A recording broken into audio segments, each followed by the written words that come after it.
The CEO's fake husband, when a desperate lie became the most dangerous truth. Ryan Cole never imagined that one desperate phone call would destroy everything he'd carefully built as a single father. When Claire Vaughn, the untouchable CEO who could buy his entire world with a signature, begged him to pretend to be her husband for just one night, he thought he understood the stakes. He was wrong. What started as a simple favor spiraled into corporate warfare, blackmail, and a choice no father should ever face: protect the woman who'd become his entire world or save his daughter's future. If you want to see how far a father will go when love and survival collide, stay until the end. Hit that like button and comment your city so I can see how far this story travels. Now, let me take you back to where it all began. The rain came down in sheets that Thursday evening, turning the Chicago streets into rivers of reflected neon. Ryan Cole stood in the doorway of his workshop, watching water cascade off the corrugated metal roof, creating a curtain between him and the rest of the world. He liked it that way: separated, controlled, manageable. Inside Cole Fabrication, the smell of cut metal and sawdust hung in the air like incense. Ryan had built this place from nothing over the past 8 years, transforming an abandoned garage into a modest but respected custom metal workshop. The space was organized with the precision of a man who couldn't afford chaos: welding equipment along the north wall, woodworking tools to the south, his cluttered desk shoved into the corner where he could see both the street entrance and the back door simultaneously. Trust no one. Watch everything. Those were the rules. Ryan was 42 but looked older in the harsh fluorescent light, lines carved deep around his eyes from years of squinting at blueprints and worry. His hands were scarred and calloused, the hands of a man who'd built his life with them after everything else fell apart. He wore the same thing every day: jeans worn soft at the knees, steel-toed boots, and a Henley shirt that had seen better years. His dark hair was starting to gray at the temples, which his 11-year-old daughter Mia said made him look distinguished, though he suspected she'd learned that word from one of her books and wanted to use it. Mia. Everything came back to Mia. Ryan glanced at the clock, 6:47 p.m. He needed to finish the railing sections for the Morrison project, clean up, and get home by 8. Mia had a science test tomorrow, and he'd promised to quiz her on the periodic table. She was struggling with chemistry, not because she wasn't smart — God, his daughter was brilliant — but because she'd missed 2 weeks of school last month when she'd gotten pneumonia. The medical bills were still piled on his kitchen counter, a paper monument to American healthcare. $17,000, even with insurance. He was paying it down in installments that left his bank account gasping, but he was paying it. That's what mattered. The bell above his door chimed, and Ryan looked up expecting a last-minute customer trying to beat the rain. Instead, Claire Vaughn stepped into his shop, and the entire world seemed to shift on its axis. Claire Vaughn didn't belong in places like this. She belonged in boardrooms and penthouse offices, in the society pages of the Tribune, in a tax bracket so far above Ryan's that they might as well be different species. She was 38, though she carried herself with the confidence of someone who'd never doubted her place in the world. Her dark blonde hair was pulled back in a style that probably had a French name, and she wore a charcoal suit that cost more than Ryan's truck. But tonight, something was wrong. Her normally composed face was pale, her eyes too bright. She was soaked from the rain, her expensive suit darkening with water, and she was breathing like she'd run all the way here. When she looked at Ryan, he saw something he'd never seen in her before: fear. "I need your help," she said without preamble, her voice shaking. "I know this is going to sound insane, but I need you to pretend to be my husband." Ryan stood there with a welding torch in one hand, processing words that made no sense. He'd known Claire Vaughn for 3 years. She'd commissioned custom metalwork for her company's offices, sleek, modern pieces that had led to more high-end clients. Their relationship was professional, cordial, nothing more. She called him Mr. Cole. He called her Ms. Vaughn. They talked about designs and deadlines and industrial-grade steel. They did not talk about pretending to be married. "I'm sorry. What?" Claire closed her eyes, took a breath, and when she opened them again, some of that famous Vaughn control had returned. "I need you to come to dinner tomorrow night and pretend to be my husband. Just for one evening, 3, maybe 4 hours. I'll pay you whatever you want." Ryan set down the torch carefully. "Miss Vaughn, I think you need to start from the beginning. She laughed, but it was a brittle sound that could shatter. The beginning. Right. The beginning is that my father is a manipulative bastard who's been trying to take my company from me since the day I inherited it from my grandfather. The middle is that I told him I was married to keep him from setting me up with every eligible corporate heir in Chicago. And the end is that he's arriving tomorrow to meet my husband, and if I can't produce one, he'll use it as proof that I'm unstable and push the board to force a merger that will destroy everything I've built. Ryan processed this information with the careful deliberation of a man who'd learned to look for the catch in every deal. And you want me to be this husband? Yes. Why me? Claire met his eyes. Because you're the only person I can think of who won't try to leverage this into something. You're not part of my world. You won't see this as an opportunity to network or gain favor or get a foot in some corporate door. You'll do the job and walk away, and because... She hesitated. Because you're real, Mr. Cole. My father will try to tear apart anyone I bring. He'll look for the social climber, the gold digger, the fraud. But you're just a man who works with his hands and goes home to his daughter. There's no angle to attack. Ryan felt something cold settle in his stomach. You've looked into me. Of course I have. I don't make important decisions without research. Claire's expression softened slightly. I know you're a single father. I know your ex-wife left when Mia was 3. I know you've built this business from nothing while raising a daughter alone. I know you're behind on medical bills from last month. I know... That's enough. Ryan's voice was quiet, but carried a warning. You've made your point. Silence stretched between them, filled only by the drum of rain on metal. I'll pay you $50,000, Claire said. Half up front, half after dinner. That would cover your daughter's medical bills and give you breathing room for months. $50,000. The number hung in the air like a physical thing. That was more than Ryan made in a good quarter. That was Mia's hospital bills paid in full, with enough left over to finally fix the truck's transmission, replace the ancient furnace at home before winter really hit, maybe even put some away for Mia's college fund. That was also a lie. A performance. A step into a world where people like Claire Vaughn played games with truth and leverage, where nothing was as it seemed. I'm not a good liar, Ryan said finally. I'm not asking you to lie. I'm asking you to be yourself, just with a wedding ring on. Claire pulled a small box from her purse, opening it to reveal 2 platinum bands. They looked expensive and real, because of course they were real.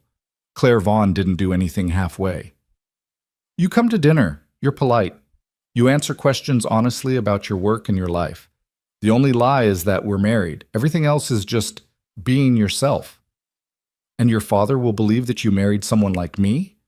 Something flashed in Claire's eyes. Anger, maybe. Someone like you? You mean someone who's built a successful business through actual skill and hard work? Someone who's raised a child alone and done a damn good job of it? Yes, Mr. Cole, I think even my father would believe I'd be smart enough to marry someone like you. Ryan looked at her, really looked at her, and saw past the designer clothes and the desperation to something else. Loneliness. The same bone-deep weariness he saw in his own mirror every morning. The exhaustion of fighting every day to protect something precious while the world tried to take it away. He understood that fight. One dinner, he said. 3 to 4 hours. I'm home by 10 because Mia has a sitter who charges overtime. And I want the money up front. All of it. You want me to trust you enough to walk into whatever this is, you trust me enough to pay first. Claire's eyes widened slightly. All of it up front? All of it. I'm not a businessman in your world, Ms. Vaughn, but I'm not an idiot. If this goes wrong, if your father sees through it, if I somehow mess up your plans, I don't want to be left with nothing while you decide whether I earned the back half of the payment. Ryan crossed his arms. You said yourself I'm the only person you can think of who won't try to leverage this. Prove you mean it. Pay me up front or find someone else. For a long moment, Claire just stared at him. Then slowly, she smiled. It was the first genuine expression he'd seen on her face since she'd walked in. You know what, Mr. Cole? My grandfather would have liked you. She pulled out her phone. Give me your banking information. You'll have the transfer in an hour. Ryan didn't tell Mia about the money. He got home at 8:15, found her curled up on the couch with Mrs. Chen from next door, both of them watching some baking competition show. Mia looked up when he walked in, her face lighting up with that smile that made every hard day worth it. "Dad, you're late. Mrs. Chen made dumplings. I hope you saved me some." Ryan nodded to Mrs. Chen, a woman in her 70s who'd been more family than neighbor for the past 8 years. "Sorry I ran over. Last-minute client issue." Mrs. Chen waved him off, gathering her things. "No trouble, no trouble. This one is a good girl. We had a nice time." She patted Mia's head affectionately. "You study for that test?" "Yes, ma'am," Mia said dutifully. After Mrs. Chen left, Ryan microwaved the dumplings and sat with Mia at their small kitchen table, quizzing her on elements and atomic numbers while they ate. She knew them all. She'd just been anxious about the test. That was Mia, always worried she wasn't good enough, even though she was exceptional. "You've got this," Ryan said, squeezing her shoulder. "You know the material. Just breathe and trust yourself." "Like you always tell me?" "Like I always tell you." Later, after Mia was in bed, Ryan sat at his kitchen counter and stared at his phone. The banking app showed a deposit of $50,000, posted an hour ago. It was real.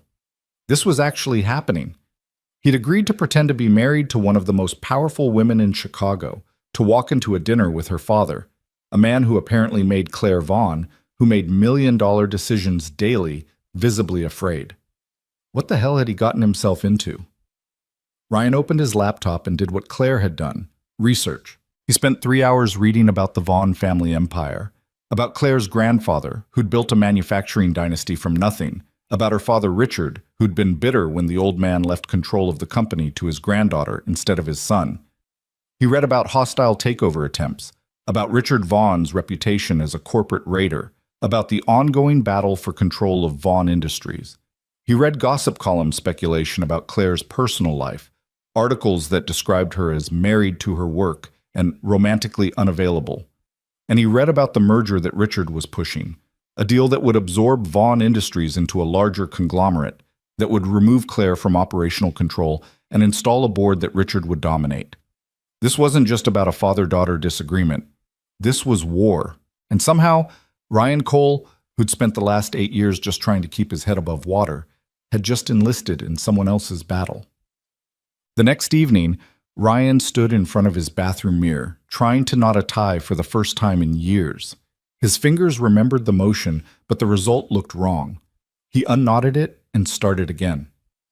"You look weird," Mia said from the doorway.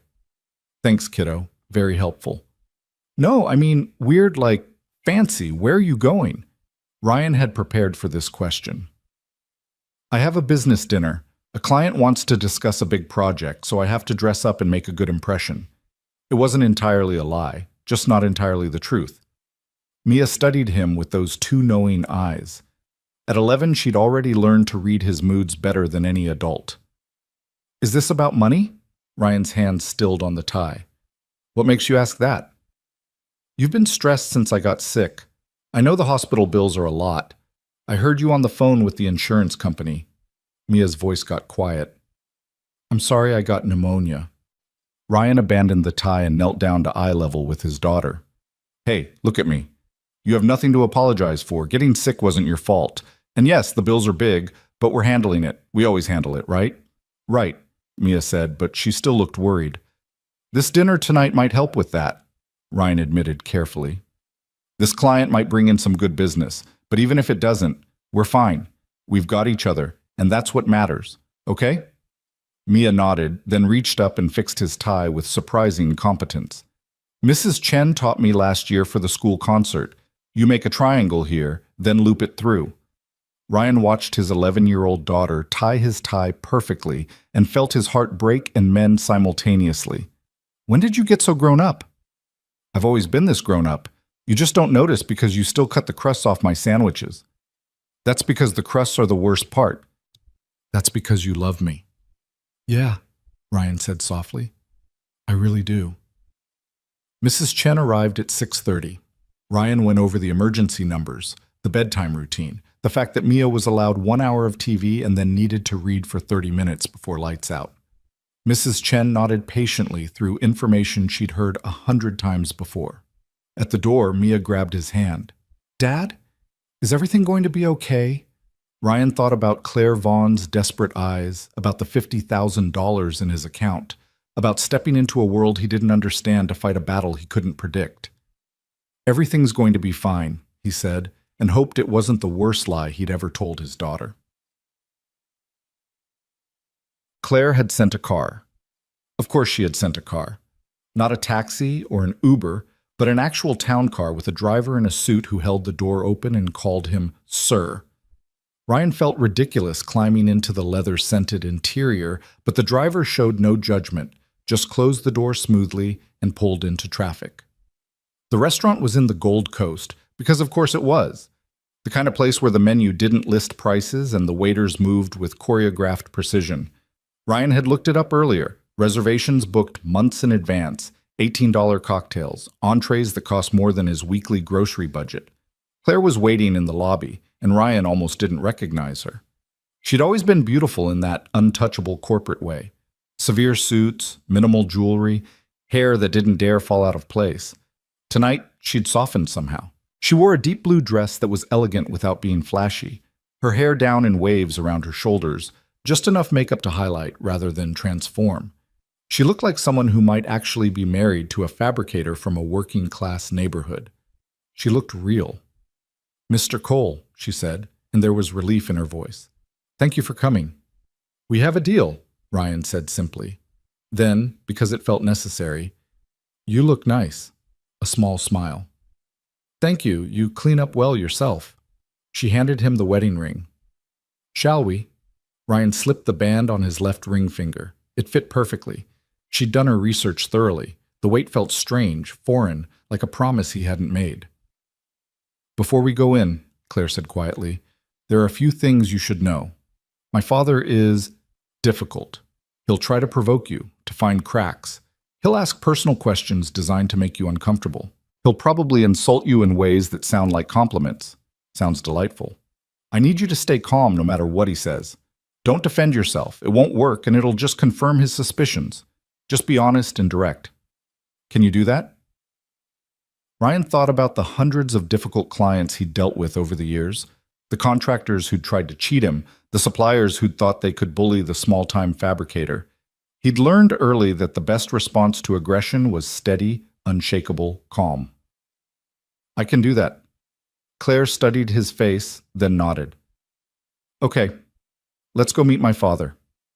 Richard Vaughn was waiting at a private table in the back, and Ryan understood immediately why Claire was afraid. The man radiated controlled menace. He was in his mid-60s, silver-haired and distinguished, wearing a suit that probably cost more than Ryan's truck. But it was his eyes that told the real story, cold, calculating, constantly assessing. This was a man who viewed people as assets or obstacles, who'd built his life on knowing exactly where to apply pressure to make things break. He stood when they approached, his smile sharp enough to cut. "Claire, you look lovely." "Father," Claire's voice was carefully neutral. "This is Ryan Cole, my husband.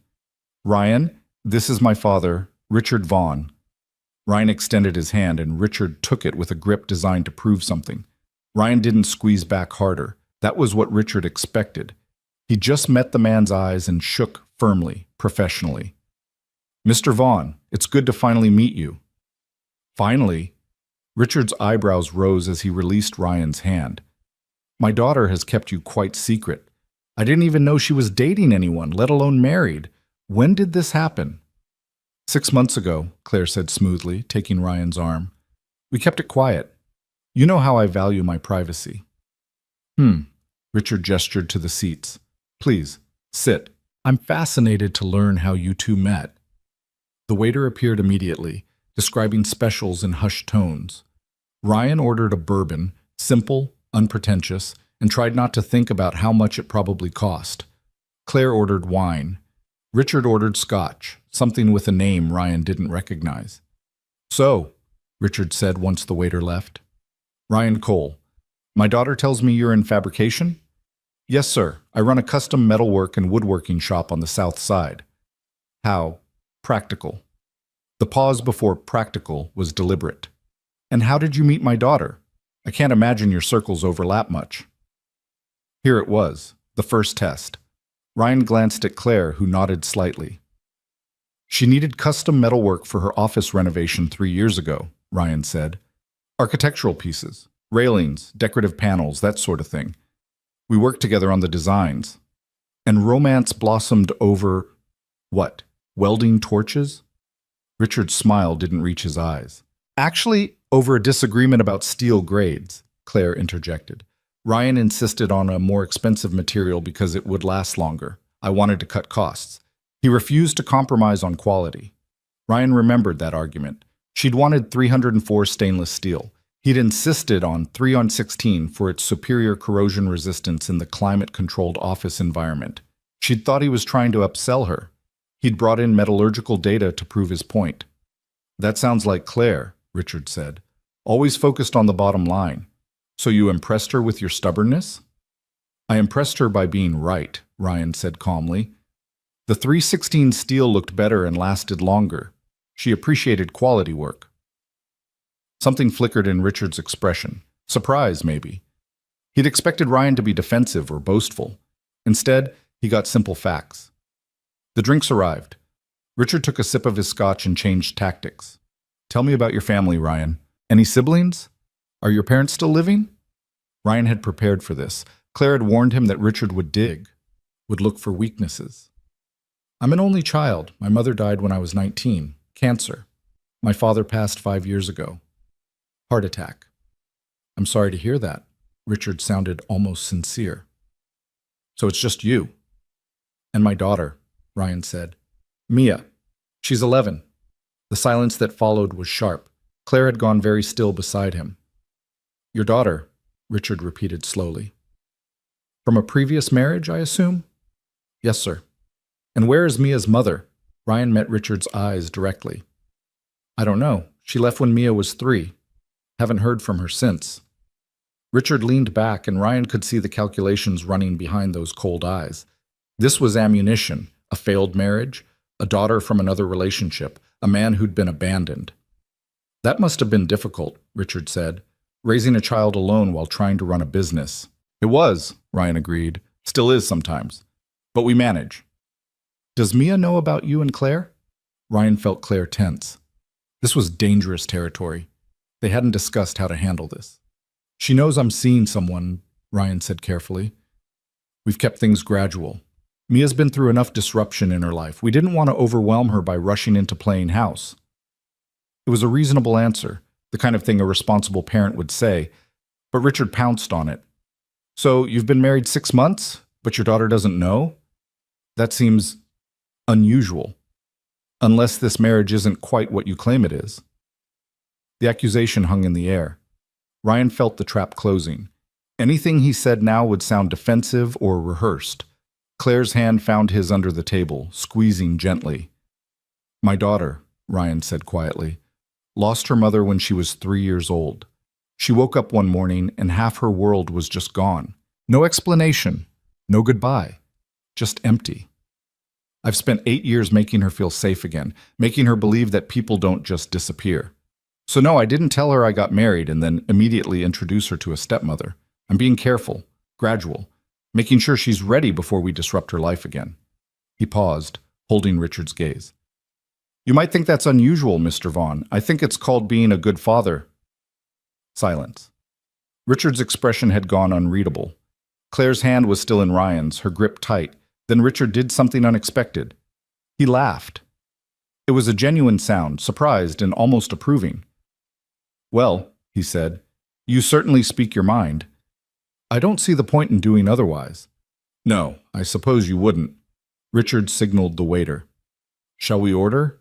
I find I'm quite hungry. Dinner was a carefully orchestrated interrogation disguised as conversation. Richard asked about Ryan's business, how he'd started it, who his clients were, what his revenue looked like. He asked about Ryan's education, community college, no degree, everything learned through apprenticeships and hands-on work. He asked about his interests, his politics, his views on Chicago's sports teams. Each question was designed to highlight the gap between Ryan's world and Claire's. Each answer was cataloged, assessed, filed away as evidence. But Ryan didn't try to be anything he wasn't. When Richard asked about classical music, Ryan admitted he didn't know much about it. When Richard mentioned a recent charity gala, Ryan said he'd never been to one. When Richard brought up international business trends, Ryan was honest about his limited perspective. He wasn't embarrassed. He wasn't apologetic. He just was. And somehow that seemed to frustrate Richard more than any defensive posturing would have. "You're very honest about your limitations," Richard observed as their entrees arrived. "No point in pretending to be something I'm not," Ryan said. "I work with my hands. I know metal and wood, stress tolerances and grain patterns. I don't know stock portfolios or corporate strategy. Different kinds of knowledge." "But you must have opinions about Claire's work." Ryan glanced at Claire, who was watching him carefully. "I think she's brilliant at what she does," he said. "I've seen how she handles her company, the decisions she makes, the way she treats her employees. She's built something impressive." "Built something?" Richard's smile was sharp. "She inherited the company from my father." "She inherited a foundation," Ryan corrected gently. "What she's done with it in the past 5 years, that's all her. Revenue up 30%, employee retention above industry standard, innovation in sustainable manufacturing. I may not understand all the details, but I can recognize good work when I see it." Claire's hand found his again under the table. Richard studied them both with those calculating eyes. "You're very supportive." "That's what partners do." "Interesting word choice. Partner, not husband." Ryan shrugged. "Both, hopefully. A good marriage is a partnership." "Is it?" Richard took a sip of his scotch. "My marriage lasted 40 years before my wife passed. I'd describe it more as complementary roles. She managed the home and social obligations. I handled business, each person in their proper sphere." "That worked for you," Ryan said neutrally. "You don't think it would work for you and Claire?" "No." The bluntness made Richard blink. "Why not?" Ryan looked at Claire, really looked at her. "Because she'd suffocate in that life. Claire isn't built to manage someone else's social calendar and smile at fundraisers. She's built to run companies, make decisions, solve problems. Trying to put her in a box marked wife duties would be like trying to cage a bird of prey. Technically possible, but cruel and stupid." Claire's eyes had gone suspiciously bright. Richard set down his glass carefully. "And what about you, Ryan? Are you comfortable being married to a woman who's more successful, more wealthy, more powerful than you'll ever be?" There it was, the real test. The question designed to provoke ego, to make Ryan defensive or angry or small. Ryan thought about Mia, about the 11 years he'd spent being both mother and father, about every diaper he'd changed and parent-teacher conference he'd attended alone, about every time someone had looked at him with pity for being a single dad, as if being present for his child was somehow tragic. "Mr. Vaughn," he said quietly, "I spent 8 years raising a daughter by myself while running a business. I've done midnight feedings and packed school lunches and learned to braid hair from YouTube videos. I've been the only dad at princess tea parties and the only man in Mommy and Me classes. I've had people pat me on the head for doing basic parenting like I deserve a medal for being present in my own kid's life." He met Richard's eyes. "So no, I'm not intimidated by a successful woman. I'm grateful for one. Claire doesn't need me to be more powerful or more wealthy or more anything. She just needs me to show up, be honest, and have her back. That I can do." Silence stretched across the table. Ryan could hear his own heartbeat, could feel Claire's hand trembling slightly in his. Then Richard pushed back his chair. "Excuse me," he said. "I need to make a phone call." He walked away without another word, leaving Ryan and Claire alone at the table. "I'm sorry," Ryan said immediately. "I shouldn't have—" "Don't." Claire's voice was thick. "Don't apologize. That was— Ryan, that was perfect. I probably made him angry." "Good." Claire turned to face him fully. "Do you know what my father's been doing for the past 5 years? Setting me up with suitable men. CEOs, politicians, trust fund heirs, men who smile and say the right things, and would absolutely try to control or diminish me the second we were married. Men who see a successful woman as a challenge to overcome or a trophy to acquire." She laughed, but it was watery. "And you just sat there and told him I'd suffocate in a traditional marriage. Told him I'm built to run companies, not serve tea. Like it's the most obvious thing in the world." "It is obvious," Ryan said, confused. Anyone who knows you can see that. My father's known me for 38 years and he's never seen it. Claire wiped her eyes quickly. Sorry, this is more emotional than I expected. We can leave if you want. You've proven there's a husband. Mission accomplished. No, Claire's voice firmed. No, we stay. We finish this dinner. We smile. We make it absolutely clear that I'm not alone and I'm not weak, and I don't need his approval or his rescue. She squeezed his hand. Can you handle more of his tests? Ryan thought about the $50,000, about Mia's medical bills now paid in full, about the fact that he'd agreed to see this through. I can handle it. Richard returned 10 minutes later, his expression unreadable. He sat down, finished his scotch, and ordered another. Tell me about your business plans, Ryan, he said. Do you intend to expand, hire employees, or are you content to remain small scale? And the interrogation continued, question after question, pressure after pressure, each one designed to find the breaking point. But Ryan didn't break. He answered honestly about his modest ambitions, maybe hiring an apprentice in a year or two, maybe expanding his client base, but nothing grandiose. He talked about work-life balance, about being present for Mia, about choosing a life he could sustain rather than scale. He could see the disapproval in Richard's eyes. This was a man who valued empire building, who saw success only in expansion and domination. Ryan's contentment with a small shop and a good life was incomprehensible to him. But Ryan didn't care. At 10:15, Richard finally signaled for the check. Ryan reached for his wallet automatically. It was pure instinct, even though he knew he couldn't actually afford to split a bill here. Richard waved him off. Don't be ridiculous. This is my treat. Thank you, sir. Richard stood, straightening his jacket. Claire, I'd like to speak with you privately before I leave town tomorrow. My hotel, 10 a.m. It wasn't a request. Of course, Claire said smoothly. Richard turned to Ryan, extending his hand. Ryan, it's been illuminating. Ryan shook his hand. Likewise, sir. Take care of my daughter. I intend to. Richard's eyes narrowed slightly, as if trying to determine whether Ryan was still playing a role. Then he nodded curtly and walked away, leaving them alone. Claire exhaled slowly. We did it. Did we? He didn't seem convinced. He's never convinced. That's his superpower. Absolute skepticism. But you, she shook her head. You were amazing. Everything you said, the way you handled him, Ryan, I couldn't have written a better script. I wasn't following a script. That was just the truth. I know, Claire smiled. That's why it worked. They walked out together into the cool Chicago night. The rain had stopped, leaving the streets washed clean and glistening. The town car was waiting. I should get home, Ryan said, checking his watch. Mrs. Chen charges overtime after 10:30. Right, of course. Claire hesitated. Ryan, I know you said one dinner, and you fulfilled your end of the bargain, but my father wants to meet tomorrow. If he's asking for that meeting, it means he's still planning something, and you want me there. Would you? I'd pay you for your time, obviously. Another evening rate, whatever you think is fair. Ryan thought about Mia at home, about his workshop waiting, about the careful life he'd built that didn't include corporate warfare and desperate deceptions. But he also thought about Claire's hand trembling in his during dinner, about the way her eyes had brightened when he'd defended her, about the loneliness he'd recognized because he carried the same weight. Tell me the time and place, he said. I'll be there. Ryan got home at 11:15, apologizing profusely to Mrs. Chen and paying her double the overtime. Mia was asleep in her bed, her chemistry textbook still open on her nightstand.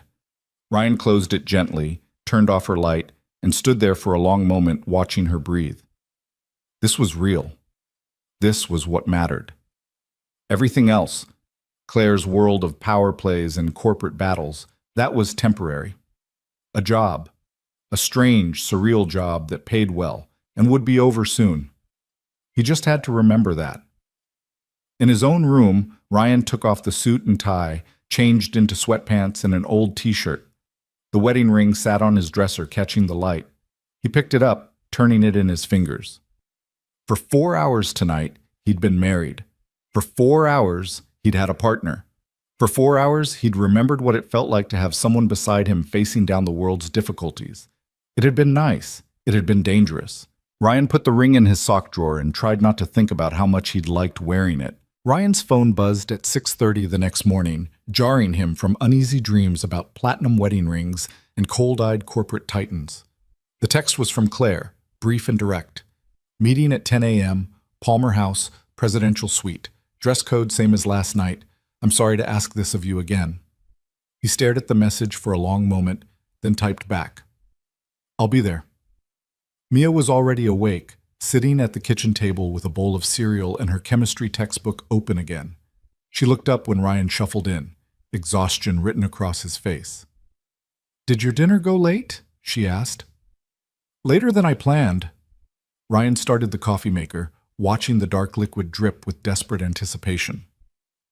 How was the test? Easy. I knew all of it. Mia studied him with those two perceptive eyes. You look tired. I am tired. But the client meeting went well? Ryan thought about Richard Vaughn's calculating stare, about Claire's hand trembling in his, about agreeing to wade even deeper into waters he didn't understand. It went complicated. Is complicated good or bad? I'm not sure yet, kiddo. Mrs. Chen agreed to come over at 9. Bless her patient soul. Ryan showered and put on the same suit from last night, grateful he'd had the foresight to hang it up properly. The tie fought him again until he gave up and looked up a tutorial video on his phone, feeling ridiculous but determined. When he emerged from his bedroom, Mia looked up from her breakfast and frowned. You're wearing the fancy clothes again. Same client. Follow-up meeting. Dad. Mia set down her spoon. Is everything really okay? You never have client meetings 2 days in a row, and you never wear suits. Ryan sat down across from his daughter, coffee mug warming his hands. This was the tightrope he walked every day, protecting her from worry while respecting her intelligence enough not to lie. The truth is, this client has a complicated situation. They need my help with something outside my normal work, and they're paying well for it. Well enough that I could handle some bills that have been stressing me out. He met her eyes. But it's temporary. Maybe one more day after this, maybe 2. Then everything goes back to normal. Is it legal? What? Yes, it's legal. Mia, just checking. On TV, when people are being all secretive about money, it's usually something illegal. Despite everything, Ryan laughed. Fair point, but no, this is completely legal. Just unusual and kind of awkward, but legal. Mia seemed to accept this. Okay, but Dad, if you need to talk about it, I'm a good listener. Ryan reached across and squeezed her hand. I know you are. You're the best listener I've got. The town car arrived at 9:30. Ryan kissed Mia goodbye, reminded Mrs. Chen about the emergency numbers he'd already reminded her about 1,000 times, and climbed into the leather-scented interior, feeling like an imposter in his own life. The Palmer House was old-world elegance, all marble and gold leaf, and the kind of hushed opulence that made Ryan hyper-aware of his off-the-rack suit. The elevator to the presidential suite required a key card, which the concierge provided after a discreet phone call upstairs. Ryan rode up alone, watching floor numbers climb, and tried to prepare himself for whatever fresh hell Richard Vaughn had planned. Claire opened the door before he could knock.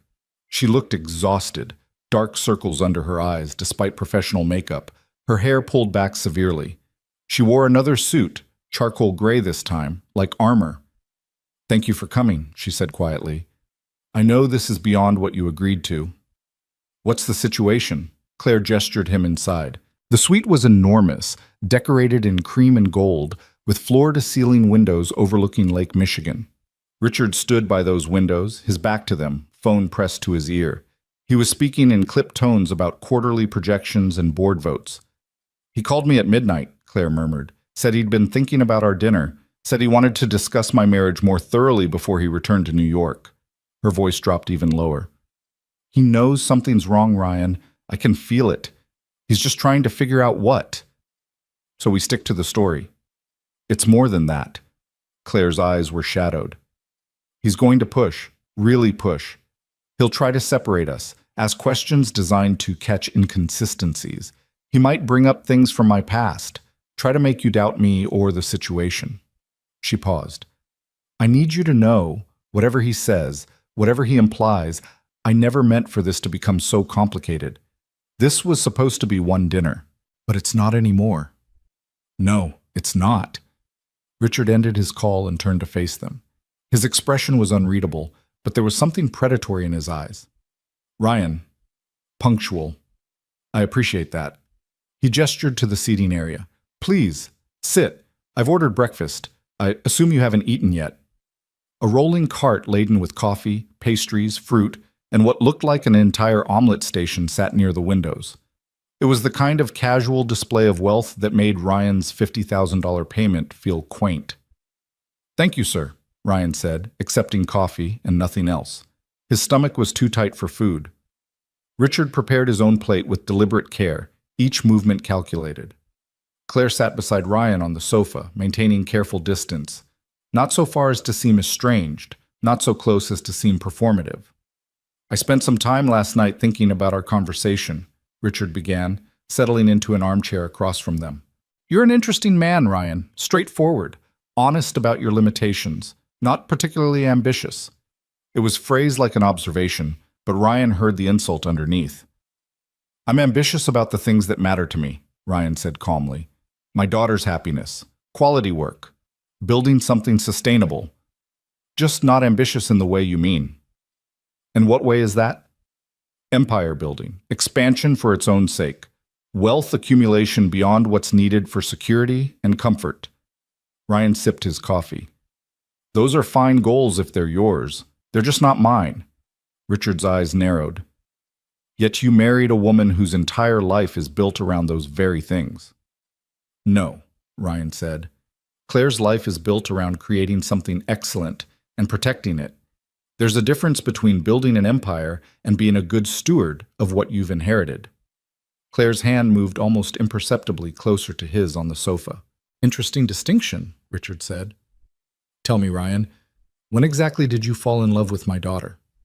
The question came like a knife, quick and precise. Ryan felt Claire tense beside him. They hadn't discussed this. They hadn't prepared an answer about love, about feelings, about the emotional architecture that was supposed to support their fabricated marriage. Ryan thought about Claire storming into his workshop, soaked and desperate. He thought about her hand in his at dinner, trembling but determined. He thought about the way her eyes had gone bright when he'd defended her right to be more than decorative. It wasn't a single moment, he said slowly, feeling his way through truth and fiction. It was watching her work, the way she thinks through problems, the way she treats people, not based on what they can do for her, but on whether they do their jobs well. I've seen her talk to janitors with the same respect she gives her executives. I've watched her defend employees against unfair criticism. She's brilliant and driven, yes, but she's also fundamentally decent. That's what made me fall. Richard studied him like a specimen under glass. How poetic. And when did this observation turn into romance? About a year after we met, Claire interjected smoothly. We'd been working together professionally. Ryan came to deliver a final piece for the office, and I asked if he wanted to grab dinner, just as a thank you for good work. We ended up talking for 4 hours. Ryan looked at her, and Claire looked back, and something passed between them, an understanding that the best lies were built on foundations of truth. We started seeing each other quietly after that, Claire continued. Nothing serious at first. Coffee when we both had time, long phone conversations about everything and nothing. Ryan was cautious because of Mia. I was cautious because of my position. But it grew. And 6 months ago, you decided to get married, Richard said flatly, without telling anyone, without a proper wedding or announcement. We went to the courthouse, Ryan said. Judge Martinez. It was just us and 2 witnesses we pulled from the hallway. We signed papers, exchanged rings, and went back to work. He met Richard's eyes.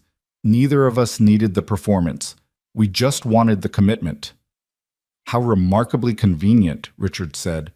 A marriage with no witnesses, no photos, no trail of evidence beyond some paperwork. The accusation hung in the air like smoke. Claire's voice turned to ice. Are you calling my husband a liar? I'm calling this situation suspicious.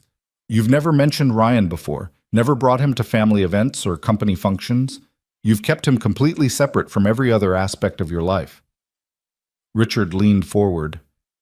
That's not how real marriages work, Claire. Real marriages integrate. They're messy and public and impossible to compartmentalize. Real marriages also respect boundaries, Claire shot back. Ryan has a daughter to protect and a business to run. He doesn't want or need to be dragged into corporate politics and society gossip. I've respected that. Or you've hidden him because this whole thing is a performance designed to keep me from interfering in your life. The words landed like a punch. Ryan saw Claire flinch, saw her armor crack just slightly. Mr. Vaughn, Ryan said quietly, you don't believe your daughter would marry someone like me. I understand that. I'm not from your world. I don't have the right education or connections or net worth. By your standards, I'm nobody. I didn't say that. You didn't have to. Ryan set down his coffee cup. But here's what I don't understand. Why does it matter? Even if Claire and I are exactly what we say we are, you'd still think she married wrong. You'd still think she should be with some corporate prince who looks good in photos and knows which fork to use. So whether this marriage is real or fake, you're going to oppose it either way. Richard's expression darkened. I want what's best for my daughter. No, Ryan said. You want control over your daughter. There's a difference. The silence that followed was dangerous. Claire had gone very still. Richard's face had turned to stone. Then Richard stood, walked to the windows, and stared out at the lake. Claire, he said without turning around, I'd like to speak with Ryan alone. Absolutely not. It wasn't a request. And I'm not leaving. Claire's voice was steel. Anything you have to say to my husband, you can say in front of me. Richard turned, and the mask of civility had fallen away. What remained was pure calculation, pure threat. Fine, then I'll be direct. He looked at Ryan. How much? Ryan blinked. I'm sorry? How much is she paying you to play this role? 50,000? 100? What's the going rate for a fake husband these days? The words hit like a physical blow. Ryan felt his face flush, felt anger rising hot in his chest. Beside him, Claire had gone pale. That's enough, she said. No, it's not nearly enough. Richard's voice was cold. I've spent the past 12 hours having you investigated, Ryan Cole. I know about your struggling business. I know about your daughter's medical bills. I know you recently deposited $50,000 into your account, exactly one day before you magically appeared as Claire's husband. Ryan's stomach dropped through the floor. I know you're desperate for money, Richard continued relentlessly. I know you're behind on your mortgage, behind on your truck payments, barely keeping your head above water.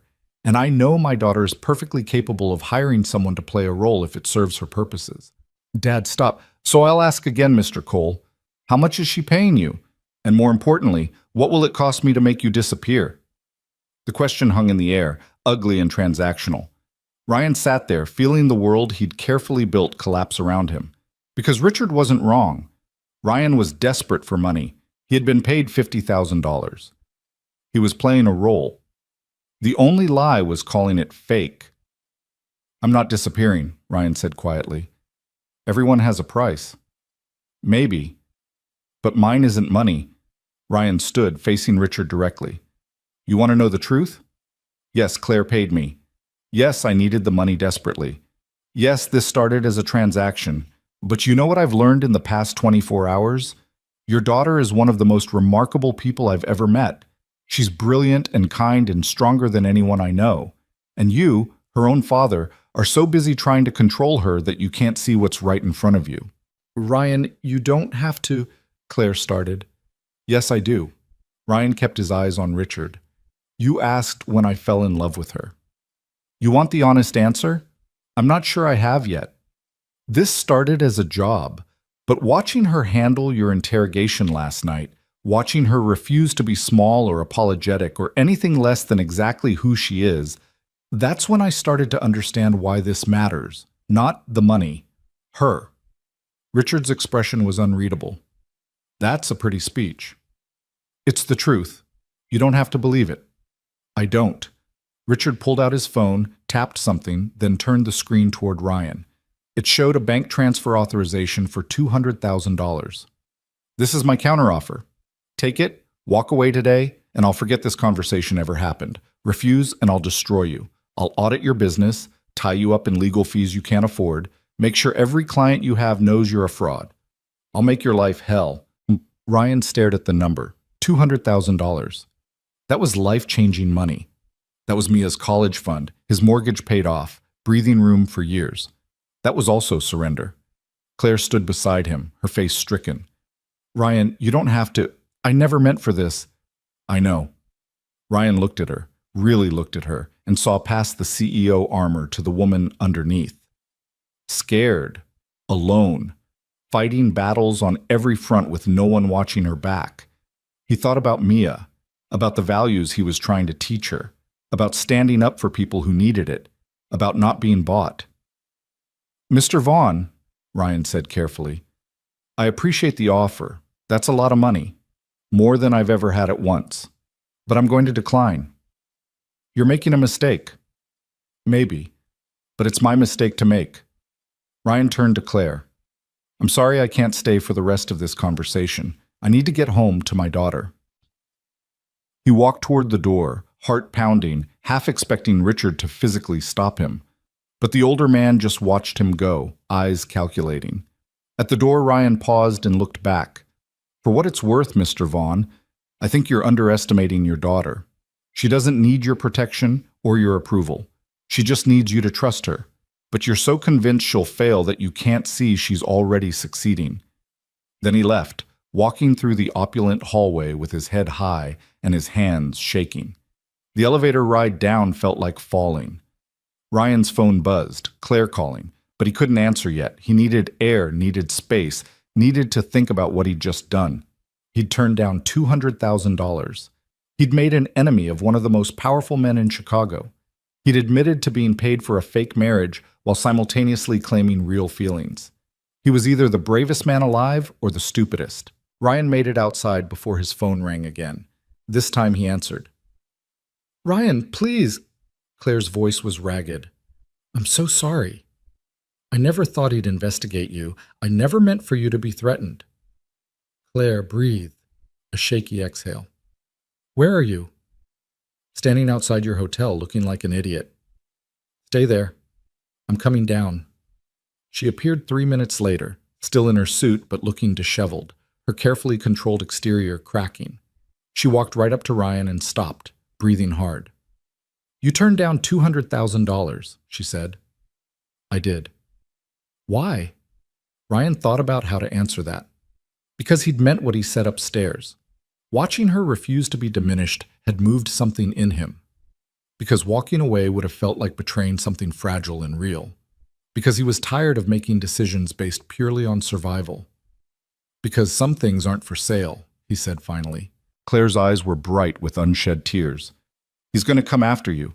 Everything he said, the audits, the legal trouble, he'll do it. I know. So why? I made a deal with you, Ryan said simply. One dinner, you said. Then it became 2 meetings. Now it's whatever this is. But I don't back out of deals because they get harder than expected, and I don't let people get threatened alone if I can help it. You barely know me. Yeah. Ryan smiled slightly. Weird, isn't it? Claire laughed, but it came out as something close to a sob. She pressed a hand to her mouth, fighting for control. Hey, Ryan said gently. It's okay to be upset. I've been upset for 5 years, since the day my grandfather died and my father started this campaign to prove I'm not capable. She dropped her hand, revealing red-rimmed eyes. I thought if I could just be perfect enough, strong enough, successful enough, he'd finally see me. But he never will. To him, I'll always be the woman who needs rescuing. Then stop trying to prove yourself to him. Prove yourself to you. Easy to say. Not really. I spent 3 years trying to get my ex-wife to come back, trying to be whatever she needed before I realized she was never coming back because she didn't want to. Some people don't want to see you, Claire, and killing yourself to change their mind just means you've killed yourself. Claire wiped her eyes. How did you get so wise? Therapy, lots of therapy. Turns out being abandoned by your wife and left to raise a kid alone comes with some emotional baggage. Ryan checked his watch. Look, I need to get home. Mrs. Chen charges by the hour, and I've already maxed out her patients this week. But we should talk, really talk, about what happens next. What do you mean? Your father thinks this is fake. He's going to keep digging, keep pushing, keep trying to expose us. We need to decide if we're going to keep fighting or if I bow out now before it gets worse. Claire's expression hardened. I don't want you to bow out. Even though it puts me at risk, I'll protect you. I have resources, lawyers. Claire, Ryan caught her hand. I'm not asking for protection. I'm asking what you actually want, not what you need to win against your father, not what serves some strategy. What do you want? She looked down at their joined hands. I want someone in my corner. Someone who doesn't want something from me. Someone who shows up because they choose to, not because they're being paid or because there's some angle. She met his eyes. I want what I felt last night at dinner when you defended me. I want that to be real. It was real, Ryan said quietly. The feeling was real. The marriage is fake, but what I said about you, that was all true. Then let's make it real. Ryan blinked. What? Not the marriage, not yet. But this, us. Let's try actually dating. No transaction, no performance. Just two people seeing if there's something worth exploring. Claire's voice was steady now, determined. My father's going to keep fighting either way. At least this way we'd be fighting for something real instead of a lie. Ryan thought about Mia, about his carefully controlled life, about the fact that Claire Vaughn lived in a different stratosphere of existence. He thought about corporate warfare and hostile takeovers and complications he couldn't begin to understand. Then he thought about Claire's hand in his, about the way she'd looked when he'd refused to be diminished by her father, about the loneliness he recognized because it mirrored his own. I have conditions, he said. Name them. You meet Mia properly. No pretending, no performance. You meet my daughter as someone I'm dating, and if she's uncomfortable or doesn't like you or thinks this is a bad idea, we slow down or stop. Agreed. So you come to my world as much as I come to yours. I can't do fancy dinners every night. I live in a small house in a working-class neighborhood. I eat leftovers and watch basic cable. That's my reality. I want to see your reality. And we're honest with each other about everything. No more half-truths or strategic omissions. If we're doing this, we're doing it for real. Claire squeezed his hand. Honest truth? I'm terrified. I haven't actually dated anyone in 4 years. I don't know how to do this without it being a performance or a strategy. I'm going to mess it up. Honest truth? Ryan squeezed back. I'm terrified too. The last woman I trusted destroyed me. I don't know if I know how to let someone in anymore, and I'm definitely going to mess it up. They stood there on the sidewalk, two people from completely different worlds, holding hands like teenagers. So we'll mess it up together, Claire said. Together, Ryan agreed. But first, I really need to get home before Mrs. Chen files for divorce from babysitting duties. Claire laughed, a real laugh this time, bright and genuine. Go, take care of your daughter. Can I call you tonight? Yeah, after 8, when Mia's in bed. It's a date. Ryan walked away, got into the waiting town car, and tried to process what had just happened. He'd turned down life-changing money, made an enemy of a corporate titan, and agreed to actually date the woman he'd been pretending to marry. His life had gone from controlled and predictable to absolute chaos in less than 48 hours. And the strangest part? He didn't want to go back. The house was quiet when Ryan got home, Mrs. Chen reading a magazine while Mia did homework at the kitchen table.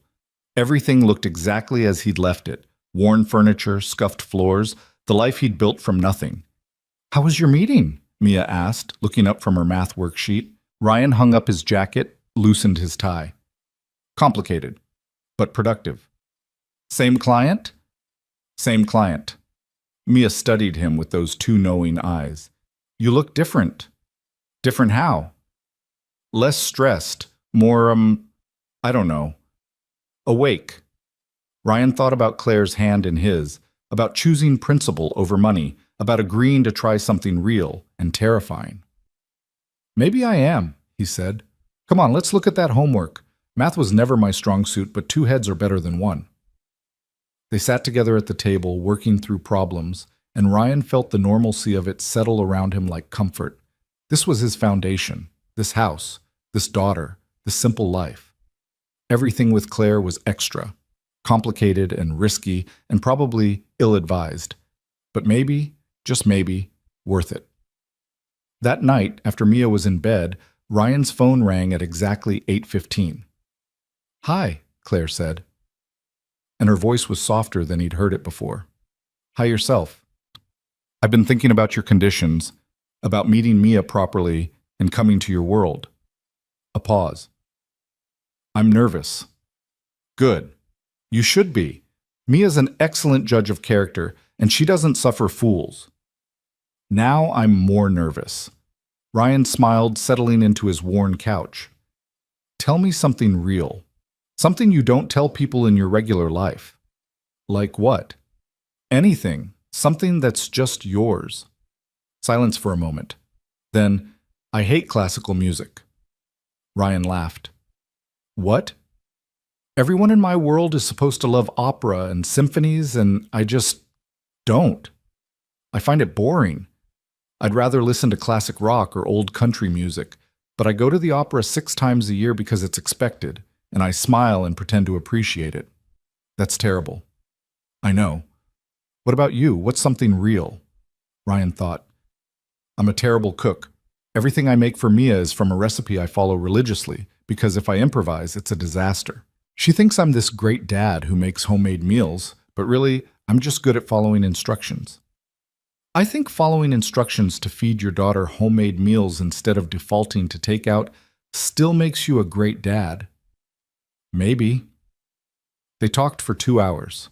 About nothing important and everything important. About Mia's science fair project and Claire's frustration with her board of directors. About Ryan's fear of not being enough and Claire's exhaustion from always having to be everything. It felt like the conversation they'd supposedly had that turned professional acquaintance into romance. Except this time, it was real. "I should let you sleep," Claire said finally, though she didn't sound like she wanted to hang up. "Yeah, tomorrow's a work day." "Ryan?" "Yeah?" "Thank you for today, for choosing to stay even when you had every reason to walk away."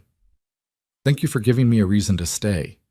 After they hung up, Ryan sat in the dark living room and thought about the fact that he'd just had the best conversation of his adult life with a woman he'd met 48 hours ago. His phone buzzed with a text. "Dinner Saturday. Your choice of place. My treat. See." Ryan smiled and typed back. "There's a neighborhood bar I like. Food's good, beer's cheap, music's loud. Your kind of place?" "It's about to be," came the reply. And Ryan realized with a mix of terror and excitement that he was actually doing this. Dating Claire Vaughn, stepping into something real and complicated and utterly unpredictable. He just hoped Mia approved, because if his daughter didn't like Claire, if she sensed something wrong or forced or performative, that would be the end of it. No amount of connection or chemistry or possibility would override his daughter's well-being. Mia came first. She always came first. But maybe, just maybe, there was room for something else too. Ryan went to bed that night with his mind spinning, falling asleep thinking about platinum rings and honest conversations, and the dangerous, exhilarating feeling of freefall. Saturday came faster than Ryan expected, bringing with it a knot of anxiety that settled in his chest and refused to leave. He'd spent the past 3 days working in his shop, trying to focus on a custom staircase railing for a client in Lincoln Park, but his mind kept drifting to Claire. They texted throughout the week, short messages that felt like breadcrumbs leading somewhere he couldn't quite see. She'd sent him a photo of her office view at sunset. He'd sent her a picture of Mia's science fair project, a working model of the water cycle that had taken over their kitchen table. The texts were easy. Tonight would be harder. Ryan had chosen Danny's Tavern deliberately, a neighborhood institution 3 blocks from his house that had been serving the same menu since 1987. It was the kind of place where the bartender knew your name and your usual drink, where the jukebox still took quarters, where the wood floors were scarred from decades of work boots, and the walls were covered with photos of local sports teams and regulars who'd passed on. It was Ryan's world, distilled into one room that smelled like beer and fried food and belonging. If Claire couldn't handle Danny's, she couldn't handle him. He arrived early, sliding into his usual booth in the back corner where he could see both doors. Danny himself was behind the bar, a man in his 60s with tattooed forearms and a weathered face that had seen everything twice. "Ryan Cole, wearing a button-down shirt on a Saturday," Danny called out. "Must be a special occasion." Something like that. "This about the woman who called earlier, asking if we had valet parking?" Ryan's stomach dropped. "Someone called asking about valet?" Danny grinned. "Relax. I told her we've got street parking and a dream." She laughed, said she'd figure it out. He brought over Ryan's usual beer without being asked. "She sounds fancy." "She is. And you're bringing her here instead of some downtown place with cloth napkins?" "I'm bringing her here because this is real. If she can't handle real, better to know now." Danny nodded approvingly. "Smart man. Fair warning, though. Tommy's here with the crew from the electricians' union. They've had a few rounds, and they're feeling philosophical about the Bears. Could get loud." "Wouldn't be Danny's without it." Ryan nursed his beer and tried not to watch the door. His phone buzzed with a text from Claire. "Parking accomplished. Walking over now. Fair warning. I'm nervous." He typed back, "Me too. It's the booth in the back corner. I'll be the one trying not to panic." 3 dots appeared, then, "We'll panic together." When Claire walked through the door, every head in the bar turned. Not because she was dressed inappropriately, she'd clearly done her research, wearing jeans and a simple sweater, but because she carried herself differently than anyone who usually walked into Danny's. Even in casual clothes, even trying to blend in, there was something about Claire Vaughn that announced she came from somewhere else. She spotted Ryan and smiled, and he watched the nervousness flicker across her face before she buried it under determination. She wove through the tables, ignoring the curious stares, and slid into the booth across from him. "Hi," she said. "Hi yourself." Ryan studied her, looking for signs of judgment or discomfort. "You found it okay?" "GPS and sheer willpower. Your neighborhood is charming. It's working class and you know it." Claire's smile turned genuine. "Okay, yes, but there's a difference between working class and charming, and yours manages both. I passed 3 houses with Christmas lights still up in January and a corner store advertising world's best sandwiches. They're not lying. That place makes a roast beef sub that'll change your life. I'll have to try it sometime." Danny appeared with a knowing look. "You must be the valet parking lady." Claire laughed, and Ryan was relieved to hear it sounded natural. "That's me. Sorry about that. I clearly didn't do my research properly. First time in a place like this? Is it that obvious?" "Little bit. But you're here, which counts for something." Danny pulled out his order pad. "What can I get you?" Claire glanced at Ryan's beer. "What are you drinking?" "Local amber ale. Nothing fancy." "Then I'll have the same, and—" She scanned the laminated menu quickly. "The burger, medium, with everything." Danny nodded approvingly. "Woman after my own heart. Ryan, your usual?" "Yeah, thanks, Danny." After Danny left, Claire leaned back against the cracked vinyl booth and exhaled. "Okay, I'm here. In your world. How am I doing so far?" "You ordered the burger. That's a good start." I was terrified I'd say something embarrassing like, "Do you have a wine list?" or ask if the vegetables are locally sourced. "Do you normally ask if vegetables are locally sourced?" "At the places I usually eat?" "Yes." Claire made a face. "I've become one of those people, haven't I? The kind who talks about flavor profiles and knows which vineyards had a good year. Nothing wrong with knowing about wine. There is when you've forgotten how to just enjoy a beer and a burger without analyzing it." Their drinks arrived, and Claire took a sip, then another. "This is good. Really good. Why don't I drink beer anymore?" "Because somewhere along the way you decided you had to perform being sophisticated?" Claire set down her glass carefully. "That's probably more accurate than I'd like to admit." She looked around the bar, taking in the locals, the worn-in comfort, the easy camaraderie. "This is your regular place?" "Since I moved to the neighborhood, I come here maybe once a month, usually after finishing a big project. It's my version of decompression." "Do you bring Mia?" "Sometimes for lunch on weekends. Danny makes her grilled cheese and pretends to be grumpy about cutting off the crusts, but he always does it." Something soft crossed Claire's face. "You've built a real life here. A community. It's taken years. But yeah, this is home." The burgers arrived, massive and dripping, the kind of meal that required strategic planning to eat. Claire stared at hers for a moment, then picked it up with both hands and took a bite. Juice ran down her fingers and she grabbed a napkin, laughing. "Oh my God," she said after swallowing. "This is incredible. Danny doesn't do fancy, but he does do flavor." They ate in comfortable silence for a few minutes, the noise of the bar filling the spaces. From across the room, Tommy and his union crew launched into a heated debate about quarterback statistics. Someone fed the jukebox, and Springsteen's Thunder Road filled the air. "So," Claire said finally, wiping her hands, "we should probably talk about what happened this week." Ryan had been expecting this. "Your father?" "Among other things. He's back in New York, but he's not done. I've gotten 3 calls from board members asking pointed questions about my personal life. He's laying groundwork." "For what?" "A vote of no confidence, most likely. If he can convince the board that I'm unstable or making reckless decisions, they can force me out of operational control." Claire's voice was steady, but Ryan heard the tension underneath. "He's using our marriage, real or fake, as evidence that I'm not thinking clearly. Because you married beneath you. Because I kept it secret, supposedly. Because it shows I'm hiding things and making impulsive choices." She met his eyes. "The irony is that he's right. I did make an impulsive choice. I just made it for the right reasons." "What reasons?" "I was tired of being alone. Tired of fighting every battle by myself. Tired of having no one I could trust." Claire's voice dropped. "When I walked into your shop that night, I was desperate. But it wasn't just about my father. It was about wanting someone in my corner, even if I had to pay for it." Ryan reached across the table and took her hand. "You're not paying anymore." "No. Now I'm just terrified you'll realize I'm more trouble than I'm worth."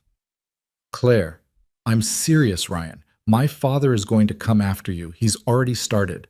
I've heard through back channels that he's had people looking into your business, your finances, anything he can use as leverage." She squeezed his hand. "You could still walk away. Take the high road, claim we tried dating and it didn't work out. I'd back you up.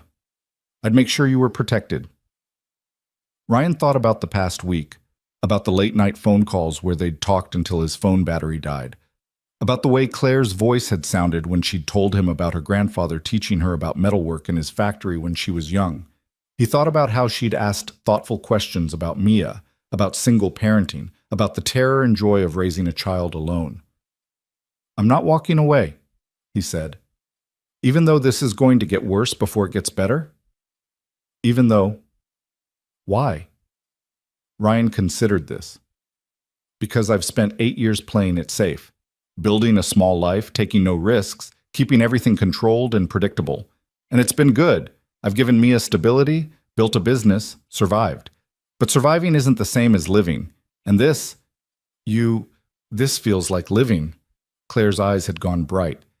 "That's the most terrifying and wonderful thing anyone's ever said to me."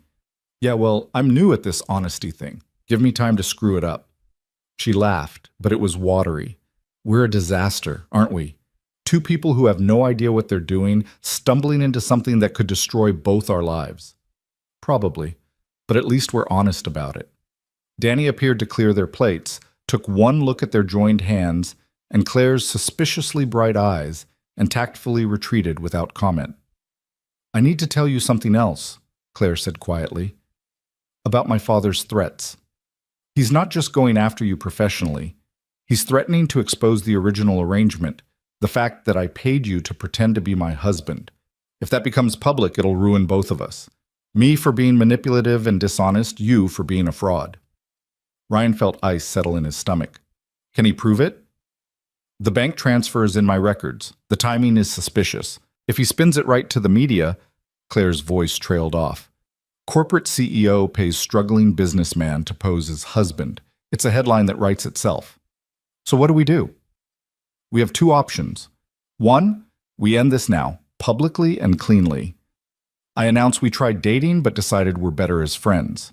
It'll still hurt my credibility, but it might minimize the damage. And option 2?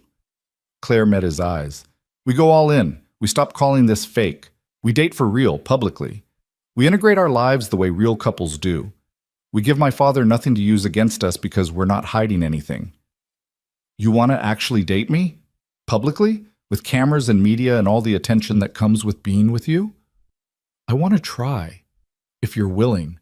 Claire's voice was steady now, determined. I'm tired of hiding, tired of letting my father dictate how I live my life.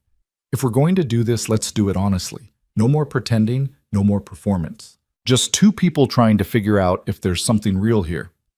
Ryan thought about what that would mean. Stepping into Claire's world completely, accepting the scrutiny and judgment that came with it. Exposing Mia to media attention and questions. Trading his carefully controlled privacy for something uncertain and potentially devastating. He also thought about Claire's hand in his, about the way she'd looked ordering a burger and drinking cheap beer like it was the best meal she'd had in years, about how she'd called him every night just to talk, asking nothing of him except his time and his honesty. I have conditions, he said. Claire smiled slightly. You always do. Mia meets you first. Before we go public, before we make any announcements, you meet my daughter properly. We tell her the truth, that we started as a business arrangement, but it became real. Kids are smarter than we give them credit for. She deserves honesty. Agreed. And we do this at her pace. If she needs time to adjust, we slow down. If she's uncomfortable with media attention, we find ways to protect her. She's 11, Claire. She didn't sign up for this. I understand. What else? You come to Sunday dinner at my house. Meet Mia in our space, our territory. No performance, no pressure, just spaghetti and conversation and my daughter's brutal honesty. Claire took a shaky breath. I'm terrified of meeting her. Good. You should be. Mia's the most important person in my world. If she doesn't approve, this doesn't happen. What if she hates me? Then we'll deal with it. But Claire? Ryan squeezed her hand. My daughter has excellent instincts. She'll see what I see. Which is? Someone who's been fighting alone for too long. Someone who's strong and scared and trying her best. Mia respects that. They sat there in the noise and warmth of Danny's tavern, holding hands across a scarred table, while around them life continued in all its messy, beautiful normalcy. Someone played Sweet Caroline on the jukebox, and Tommy's crew joined in on the chorus, drunk and joyful and utterly unself-conscious. Claire laughed, wiping her eyes. This is the most surreal date I've ever had. We haven't even gotten to the best part yet. What's the best part? Ryan stood, pulling her up with him. Dancing. It's tradition here. When this song plays, everyone dances. I haven't danced in years. But Ryan was already leading her to the small, cleared space that served as a dance floor, where three other couples swayed to the music. He pulled Claire close, one hand at her waist, the other holding hers, and they moved in a simple two-step that required no skill, just willingness. Relax, he murmured. No one's watching. No one's judging. It's just movement and music. Claire let out a breath and let herself lean into him. She was stiff at first, self-conscious, but gradually she softened, finding the rhythm. Her head came to rest against his shoulder, and Ryan felt something in his chest expand and settle simultaneously. This was real. This was happening. This was terrifying and right and completely insane. The song ended, and they stood there swaying even as the music changed to something faster. Around them, people returned to their tables, but Ryan and Claire remained in their small bubble of space and possibility. Ryan, Claire said against his shoulder, what if we're making a terrible mistake? Then we'll make it together. What if my father destroys you? Then you'll help me rebuild. What if Mia hates me? She won't. But if she's uncomfortable, we'll figure it out. That's what people do, Claire. They figure it out together. She pulled back enough to look at him. I don't know how to do this. How to be in a relationship without strategy or agenda. How to just be. Neither do I. My ex-wife left 8 years ago, and I've been in survival mode ever since. I don't know how to let someone in. I don't know how to trust that they'll stay. So we're both disasters. Seems like it. Claire smiled, and it was the most genuine expression Ryan had ever seen on her face. Want to be disasters together? Yeah, Ryan said. I really do. They stayed at Danny's for 2 more hours, talking and laughing and existing in a space where corporate battles and media scrutiny and impossible complications didn't matter. Danny brought them another round without being asked. Tommy's crew bought them a shot for being brave enough to slow dance to Neil Diamond. Someone told an elaborate story about a plumbing disaster that had half the bar in tears from laughter. Claire fit into it all somehow, shedding her CEO armor piece by piece until she was just a woman, laughing at bad jokes and singing along badly to songs she knew all the words to. When they finally left, the night air was cold and clear, and Chicago spread out around them in all its gritty, beautiful complexity. "I should call my car," Claire said, pulling out her phone. "Or you could walk. I'm 3 blocks that way." "Walk? It's safe. Well lit. And it's a nice night." Claire pocketed her phone. "Okay, let's walk." They moved through the quiet streets, past houses with lights in the windows and cars and driveways, past the corner store with its hand-painted sign, past Mrs. Chen's house where Ryan could see her moving around in her kitchen. "This is your neighborhood," Claire said softly. "This is where Mia grew up." "Yeah. It's not much, but it's ours. It's everything." When they reached Ryan's house, a small 2-story with peeling paint and a porch that needed repair, Claire stopped and looked at it like it was the most important building in Chicago. "Can I see inside?" she asked. Ryan hesitated. This was his sanctum, his refuge, the place where he and Mia had built their life. Letting Claire in felt like crossing a threshold he couldn't uncross. But that was the point, wasn't it? All in or all out? "Yeah," he said. "Come on." The house was small and worn but clean, filled with the accumulated debris of life with an 11-year-old. Mia's backpack by the door, her shoes kicked off haphazardly, art projects on the refrigerator held up with magnets. The furniture was mismatched and secondhand. The walls needed paint. The kitchen was barely big enough for 2 people. It was home. Claire moved through the space slowly, taking it all in. She stopped at the refrigerator, studying Mia's artwork, a watercolor of the Chicago skyline, a crayon drawing of Ryan in his workshop, a photo of Ryan and Mia at Navy Pier. "She's talented," Claire said quietly. "She is. She wants to be an architect, or a marine biologist, or a writer. Changes every week. She has time to figure it out." "Yeah." Claire turned to face him. "Thank you for showing me this, for letting me into your real life. It's not much compared to what you're used to. It's everything compared to what I'm used to." Claire's voice was thick with emotion. "You've built something beautiful here, Ryan. Not just a house, but a life. A real, grounded, meaningful life. I have a penthouse with a view of the lake and artwork that costs more than this building, and it's empty, just space and things and no soul. This," she gestured around, "this has soul." Ryan didn't know what to say to that, so he just pulled her close and held her, this woman from a different world who somehow saw value in his small, ordinary life. "Sunday dinner," Claire said against his chest. "What time?" 5 o'clock. "We eat early because Mia has homework and bedtime routines." "What should I bring?" "Just yourself. And maybe lower your expectations. I'm making spaghetti from a jar and garlic bread from the freezer." Claire laughed. "Perfect." She pulled back and Ryan walked her to the door. On the porch, she turned and kissed him, brief and soft and full of promise. "Thank you for tonight," she said, "for Danny's and dancing and showing me what real looks like. Thank you for ordering a burger and not asking about locally sourced vegetables. Baby steps." Ryan watched her walk to her car, watched her drive away, and stood there on his porch feeling like his life had just shifted on its axis in a way he couldn't undo and didn't want to. Inside, he checked his phone and found a text from Mrs. Chen, who'd been watching Mia. "Your daughter wants to know why you're standing on the porch, grinning like an idiot. I told her you're probably in love. She says that's gross, but she seems pleased. Good night, Ryan." Love.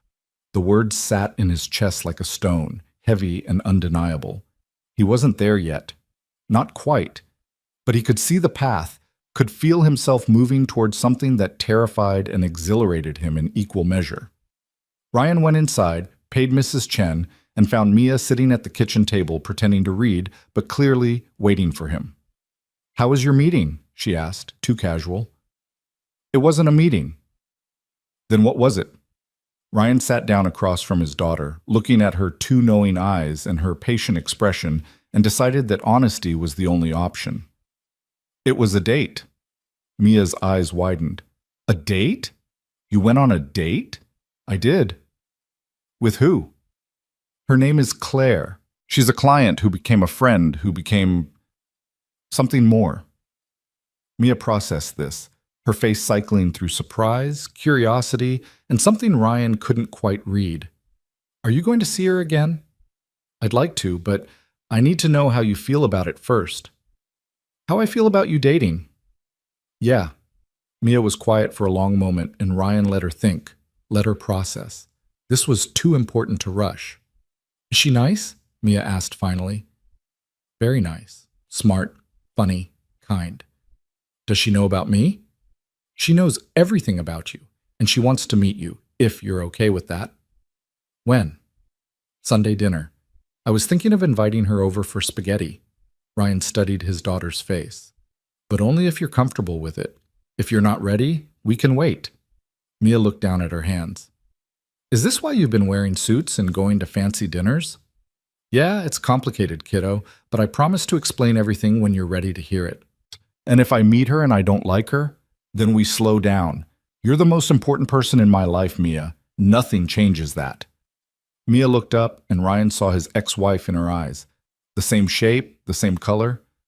But everything else was purely Mia, the person she'd become through her own strength and his imperfect parenting. I want to meet her, Mia said quietly. But Dad, I'm scared. Ryan's heart broke a little. Scared of what? What if she's like Mom? What if she seems nice, but then she leaves? There it was, the wound that had never fully healed, the abandonment that had shaped both their lives. Ryan reached across and took Mia's hands. I can't promise she won't leave. I can't promise anything except that I'm being careful and thoughtful, and I won't let anyone hurt you if I can help it. He squeezed her hands gently. But here's what I can tell you about Claire. She's been hurt too. She knows what it's like to be left. And she's not the kind of person who walks away easily. How do you know? Because she's fighting a war she could walk away from tomorrow, but she stays. Because when things got hard, she didn't run. She's brave, Mia, like you. Mia's eyes filled with tears. I just want you to be happy. I am happy. You make me happy. But lonely happy. I see it sometimes, Dad. You try to hide it, but I see.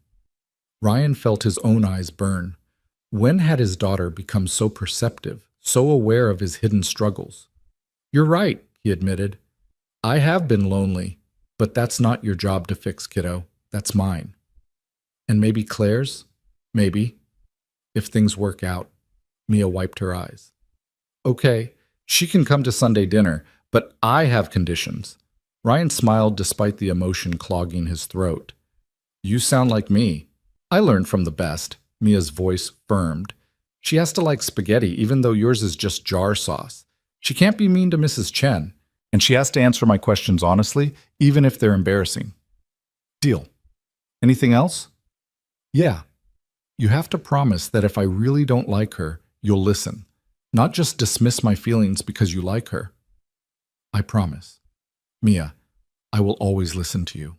Always. They sat there in the small kitchen, father and daughter, facing changes neither of them had asked for, but both were trying to navigate with honesty and love. Can I ask you something? Mia said quietly. Anything. Do you think you could love her? Like really love her? Ryan thought about Claire laughing at Danny's tavern, about her hand trembling in his during dinner with her father, about the way she'd looked at his small house like it was a palace. Yeah, he said softly. I think I could. That's scary. Terrifying. But also kind of nice? Yeah, kiddo, also kind of nice. Mia nodded solemnly. Okay then, I'll meet her. But if she doesn't like extra cheese on her spaghetti, that's a red flag. Ryan laughed, and the tension broke. Noted, extra cheese is mandatory. That night, after Mia was in bed, Ryan texted Claire. Sunday dinner is confirmed. Mia has agreed to meet you. Fair warning, she has conditions. Claire's reply came immediately. Of course she does. She's your daughter. What are the conditions? You have to like spaghetti, be nice to our neighbor Mrs. Chen, answer embarrassing questions honestly, and appreciate extra cheese. I can do all of that. Ryan, Yeah? I'm honored she's willing to meet me. And terrified. Is it normal to be this nervous about an 11-year-old's approval? Completely normal. She's a tough audience. What if I mess it up? Then you mess it up and we figure it out. That's what people do. That's what you keep saying. Because it's true. Stop overthinking this, Claire. Just be yourself. The version of yourself that danced to Neil Diamond and ordered a burger without asking about grass-fed beef. That version of me might not exist outside Danny's tavern. Then we'll find out Sunday, together. Ryan lay in bed that night, staring at the ceiling, and wondered what the hell he was doing. In the span of a week, he'd gone from barely surviving to fake marrying a CEO to actually dating her to introducing her to his daughter. The trajectory was insane, the risks enormous, the potential for disaster absolute. But for the first time in 8 years, he felt alive. Whatever came next, Richard's threats, media scrutiny, the complexity of merging two impossibly different lives, he'd face it. They'd face it, together. And maybe that was enough. Sunday arrived with winter sunlight streaming through Ryan's kitchen windows, and a level of anxiety that made his morning coffee taste like dust. He'd been up since 5, cleaning the house with an attention to detail that bordered on obsessive. Every surface had been wiped down, every piece of clutter relocated, every dish washed and put away. By 7, he'd started cooking, making the sauce from scratch instead of using the jar like he'd planned, because somehow that felt important. Mia wandered into the kitchen at 8, took one look at him chopping vegetables with manic precision, and sighed. "Dad, you're being weird." "I'm not being weird. You're making homemade sauce. You never make homemade sauce." She sat at the table, watching him with those two knowing eyes. "You're nervous about Claire coming." Ryan set down the knife. "Am I that obvious?" "You've cleaned the baseboards. You never clean the baseboards." "Maybe I just wanted the house to look nice." "Dad." Mia's voice was patient. "It's okay to be nervous. I'm nervous too." Ryan abandoned the vegetables and sat across from his daughter. "You are?" "Yeah, what if she doesn't like me? What if I say something stupid? What if I mess this up for you?" "Mia, listen to me. You couldn't mess this up if you tried. You're wonderful and smart and funny, and if Claire can't see that, then she's not the right person." He reached across and squeezed her hand. "And for the record, I'm way more worried that you won't like her than the other way around." "Really?" "Really. You're my priority. Always." Mia seemed to absorb this, then nodded. "Okay, but can we maybe tone down the cleaning? The house smells like bleach and panic." Ryan laughed despite himself. "Fair point. How about we just focus on making decent food and being ourselves?" "That sounds better?" They cooked together for the next few hours, falling into the comfortable rhythm they'd built over years of shared meals. Mia made garlic bread, the real kind, with butter and fresh garlic and parsley from the pot on the windowsill. Ryan worked on the sauce, tasting and adjusting until it was as good as he could make it. The house filled with the smell of cooking, and slowly the anxiety began to ease into something more manageable. At 3 o'clock, Ryan's phone buzzed. Claire's text read, "I'm at the store. What kind of wine goes with spaghetti when you're trying to impress an 11-year-old? Please advise. I've been staring at bottles for 20 minutes. Ryan smiled and texted back, "Skip the wine. Bring sparkling cider. Mia feels fancy when we have it with dinner." "Sparkling cider, I can do that. Anything else?" "Just yourself. And maybe calm down. You're going to be fine." "You don't know that." "I have faith." At 4:30, Ryan changed into clean jeans and a button-down shirt. Nice, but not trying too hard. Mia had put on her favorite dress, the blue one with stars that she usually saved for special occasions, and had even let Ryan help her with her hair. "You look beautiful, kiddo," Ryan said, and meant it. "I want to make a good impression too," Mia admitted. "Is that weird?" "Not even a little bit."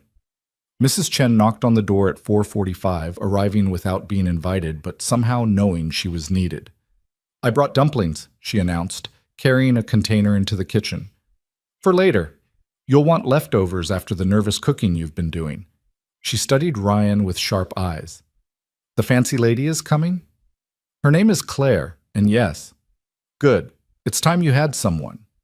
Mrs. Chen patted his cheek. "I'll stay for a few minutes to say hello, then I'll leave you alone. But I'm next door if you need me." Mrs. Chen, you don't have to. I know I don't have to. I want to. This girl, she gestured to Mia. She needs to see what good relationships look like. And you need someone to make sure you don't spiral into panic cooking. Ryan hugged her, this woman who'd become family without ever being asked. Thank you. Claire arrived at exactly 5 o'clock. Ryan watched from the window as she parked her car, something reasonable this time, not the town car, and sat there for a long moment, clearly gathering courage. She was wearing jeans again and a simple sweater, her hair down, minimal makeup. She looked nervous and real, and nothing like the polished CEO he'd first met. Ryan opened the door before she could knock. Hi, he said. Hi. Claire held up a bottle of sparkling cider in a bakery box. I brought cider like you suggested, and I may have panicked and bought tiramisu from that Italian bakery on Taylor Street, even though you said not to bring anything. Mia loves tiramisu. Good, because I stress bought enough for 6 people. Ryan took the items from her hands and set them aside, then pulled her into a quick hug. Breathe. You're going to be fine. You keep saying that, because it's true. He led her inside, and there was Mia, standing in the middle of the living room in her star dress, looking small and brave and terrified. Claire stopped, and Ryan watched something soft cross her face. Hi, Mia, Claire said gently. I'm Claire. It's really nice to finally meet you. Mia studied her with those assessing eyes. Hi. Dad says you're smart and funny and kind. He said that? He did. He also said you know what it's like to be left, and that you're brave like me. Claire's eyes went bright, but she held Mia's gaze. He's right. I do know what that feels like, and I think you're incredibly brave for giving me a chance. I haven't decided if I'm giving you a chance yet, Mia said with 11-year-old bluntness. I'm still evaluating. That's fair. What do you need to know? Mia glanced at Ryan, who nodded encouragingly. She'd prepared questions, he knew. This was her process. Do you actually like spaghetti, or are you just pretending because that's what we're having?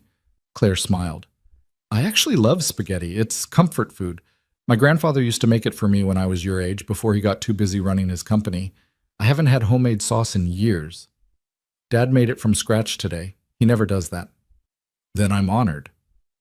Second question, Mia continued. Why do you like my dad? The directness of it made Ryan's breath catch. This was the real question, the one that mattered. Claire didn't hesitate. Because he's honest. Because he shows up and does the hard work even when it's difficult. Because he's built a beautiful life with you, and I can see how much he loves you in everything he does. And because when things got complicated and scary, he didn't run. He stayed. Mia absorbed this. Have people run from you before? Yes, more times than I'd like to admit. That's sad. It is. But it taught me to value people who stay. Mrs. Chen chose that moment to emerge from the kitchen, and Claire turned, clearly surprised to find another person there. Mrs. Chen, Ryan said quickly. This is Claire. Claire, this is Mrs. Chen, our neighbor, and basically Mia's honorary grandmother. Mrs. Chen looked Claire up and down with the critical eye of someone who'd seen everything and wasn't impressed by much. So you're the one who's got Ryan wearing suits and making homemade sauce. I suppose I am, Claire said, extending her hand. It's lovely to meet you. Mrs. Chen shook her hand firmly. You treat this family right, you understand? They've been through enough. I understand, and I will. Good. Mrs. Chen's expression softened slightly. You brought tiramisu from Ferrara's? I did. Have you been there? My husband used to take me there for our anniversary. Best tiramisu in Chicago. Mrs. Chen nodded approvingly. You have good taste. It was a benediction, Ryan realized, Mrs. Chen's approval given in her own gruff way. I should go, Mrs. Chen said. Let you have your dinner. But Mia, you come get me after if you want to talk, yes? Yes, ma'am, Mia said. After Mrs. Chen left, an awkward silence settled over the living room. Ryan was about to suggest they eat when Mia spoke again. One more question, she said to Claire, and you have to answer honestly. Okay. Did my dad really marry you, like for real, legally? Ryan felt the floor drop out from under him. He and Claire had agreed to be honest with Mia, but he hadn't expected her to ask this so directly, so soon. Claire looked at Ryan, and he nodded. This was the moment, truth or nothing. Claire sat down on the couch, at Mia's eye level. The honest answer is yes and no. Your dad and I got married legally 6 months ago, but it wasn't for the reasons people usually get married. What reasons was it for? My father was trying to take my company away from me. He thought I was weak because I wasn't married, because I didn't have a family. So I asked your dad to pretend to be my husband for one dinner, just to prove I wasn't alone. Mia's eyes were wide. So it was fake? It started fake, Claire said carefully. I paid your dad to come to that dinner and play a role, and it was just supposed to be one night. But then my father pushed harder and things got complicated, and somewhere in all of that, she glanced at Ryan, somewhere in all of that, it stopped being fake, at least for me. So you really like my dad? It's not just pretend? I really like your dad. More than I expected to. More than is probably wise given how complicated everything is. Mia looked at Ryan. Is that true? Do you really like her? Ryan sat down on Mia's other side. Yeah, kiddo, I really do. And I know this is confusing and weird, and I'm sorry we didn't tell you everything from the beginning, but we wanted to figure out what this was before we brought you into it. Are you still married? Legally, yes, but we're treating it like we're dating, getting to know each other for real, no pretending. Mia was quiet for a long moment, processing. Ryan could see her brilliant mind working through the information, sorting truth from fiction, trust from betrayal. Okay, she said finally. I have more questions, but they can wait. Can we eat now? I'm starving. Relief flooded through Ryan. Yeah, let's eat. Dinner was awkward at first, everyone too careful with their words and their movements. But gradually, as the food was passed and wine, sparkling cider, was poured, the tension began to ease. Claire complimented the sauce with genuine enthusiasm. Mia explained her science fair project in elaborate detail, complete with hand gestures. Ryan watched them interact and felt something in his chest expand. So Claire, Mia said, twirling spaghetti on her fork. What's it like being a CEO? Honestly, exhausting, exciting, terrifying, all at once. Do you boss people around all day? Claire laughed. Sometimes, but mostly I make decisions and try to solve problems and hope I'm doing the right thing. Like a superhero, but for business. More like a very stressed problem solver with nice clothes. Mia considered this. Dad says you're brilliant. Your dad is biased. He also says you're fighting a war with your father. Claire glanced at Ryan, who shrugged. They'd agreed on honesty. That's true, Claire said. My father doesn't think I'm capable of running my company. He's trying to take it away from me. That's mean. It is. But I'm not giving up. Good. Giving up is for quitters. Mia took a bite of garlic bread. Dad never gives up either, even when things are really hard. I've noticed that about him. When my mom left, everyone said he should give up, put me in foster care or with her parents or something, but he didn't. He kept me and figured it out. Ryan felt his throat tighten. Mia, it's true. Mrs. Chen told me. People thought you couldn't do it alone, but you did. Claire was looking at Ryan with something in her eyes that made his heart stutter. You absolutely did. The conversation flowed more easily after that. Mia grilled Claire about her job, her company, what it was like to be in charge of hundreds of employees. Claire asked about Mia's favorite subjects in school, her friends, her dreams for the future. They discovered a shared love of mystery novels and a mutual appreciation for terrible puns. Ryan mostly listened, watching these two important people in his life find common ground, and felt the weight of possibility settle over him. After dinner, while Ryan was clearing plates, his phone rang. The number was unknown, but something made him answer. Mr. Cole. Richard Vaughn's voice was cold and controlled. I hope I'm not interrupting your evening. Ryan's blood turned to ice. What do you want? Across the room, Claire froze. Mia looked up, sensing the shift in atmosphere. I wanted to give you one last chance to make the intelligent choice, Richard said. Walk away from my daughter. Publicly announce that the marriage was a mistake, that you've realized you're incompatible. Do it tomorrow, and I'll forget this conversation ever happened.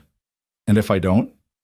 Then tomorrow morning, every news outlet in Chicago receives a very interesting story about a CEO who paid a desperate businessman to pose as her husband, complete with bank records, timelines, and evidence of fraud. Ryan felt Claire move beside him, her face pale. "You're bluffing," Ryan said, though his voice lacked conviction. "Try me. I have the receipts, Mr. Cole. Literally, the $50,000 transfer the day before you appeared as her husband, your financial desperation, the whole sordid little arrangement." Richard's voice turned sharp. "I'm offering you an escape. Take it." "And Claire? What happens to her?" "My daughter will survive. She always does. But her reputation will be damaged, her credibility questioned. The board will have no choice but to accept my merger proposal. She'll be removed from operational control, given some meaningless title, and fade into the comfortable obscurity she should have embraced years ago." Ryan looked at Claire, saw the fear and resignation in her eyes. She knew what was coming. She'd probably been expecting this. "No," Ryan said. "I'm sorry?" "I said no. I'm not walking away. Do your worst. You're making a terrible mistake." "Maybe, but it's mine to make." Ryan's voice steadied. "You want to expose us? Go ahead. We'll face it together. But I'm not abandoning Claire because you're threatening me." Richard was silent for a long moment. "You're either very brave or very stupid." "Probably both. But I'm not for sale, Mr. Vaughn. Not for $200,000. Not for my reputation. Not for anything. You don't get to decide what happens here anymore." "We'll see about that." The line went dead. Ryan stood there, phone in hand, feeling the enormity of what he'd just done. He'd chosen Claire over safety. He'd chosen honesty over protection. He'd chosen to fight instead of flee. "Ryan?" Claire's voice was barely above a whisper. "What did he say?" Ryan looked at her, then at Mia, who was watching with wide eyes. "He's going to expose us, tomorrow. Everything. The payment, the arrangement, all of it." Claire's face crumpled. "Oh no, Ryan, I'm so sorry. This is exactly what I was trying to avoid." "Stop." Ryan set down his phone. "This isn't your fault. This is your father being a manipulative bully, and we're not giving him what he wants. But the media, the scrutiny, Mia will be affected." "I'm right here," Mia said quietly, "and I can hear you." They both turned to look at her. She was still sitting at the table, her dinner half finished, looking small and scared but determined. "Mia, I'm sorry you had to hear that," Ryan said. "This is adult stuff, and you shouldn't have to worry about it." "But I do worry about it. What's going to happen?" Ryan sat down beside his daughter. "The truth is going to come out about how Claire and I started. It's going to be in the news, and people are going to talk about it, and it might be uncomfortable for a while." "Will people be mean to you?" "Probably." "What about Claire?" "Definitely to Claire." Mia looked at Claire, who had tears streaming down her face that she was trying unsuccessfully to hide. "That's not fair," Mia said. "You were just trying to protect your company." "I was," Claire said thickly. "But I dragged your dad into it. I put both of you at risk. And now we deal with it," Ryan said firmly. "Together. That's what we do." "But Ryan, your business, your reputation, will survive or won't. I can't control what other people think or say. But I can control my choices, and I choose to stand with you." Claire pressed her hands to her face, shoulders shaking. Ryan pulled her into his arms, holding her while she cried, while years of fighting alone finally broke through her carefully maintained armor. Mia slipped off her chair and came to stand beside them. After a moment's hesitation, she reached out and touched Claire's arm. "It's okay," Mia said softly. "When my mom left, everyone talked about us too. Kids at school, their parents, everyone. It was really hard. But Dad always said that people who judge you without knowing your story aren't worth worrying about, and he was right." Claire looked at Mia through tears. "You're very wise." "I learned from the best." Mia glanced at Ryan. "We're going to be okay, right, Dad?" Ryan pulled both of them close. "Yeah, kiddo, we're going to be okay." They stood there in the small kitchen, three people facing an uncertain future, bound together by choice and circumstance, and something that was starting to feel a lot like family.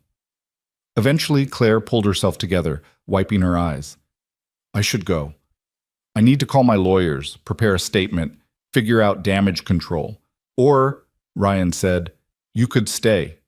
Eat tiramisu. Let the lawyers wait until tomorrow. Ryan, this is a crisis. I can't just...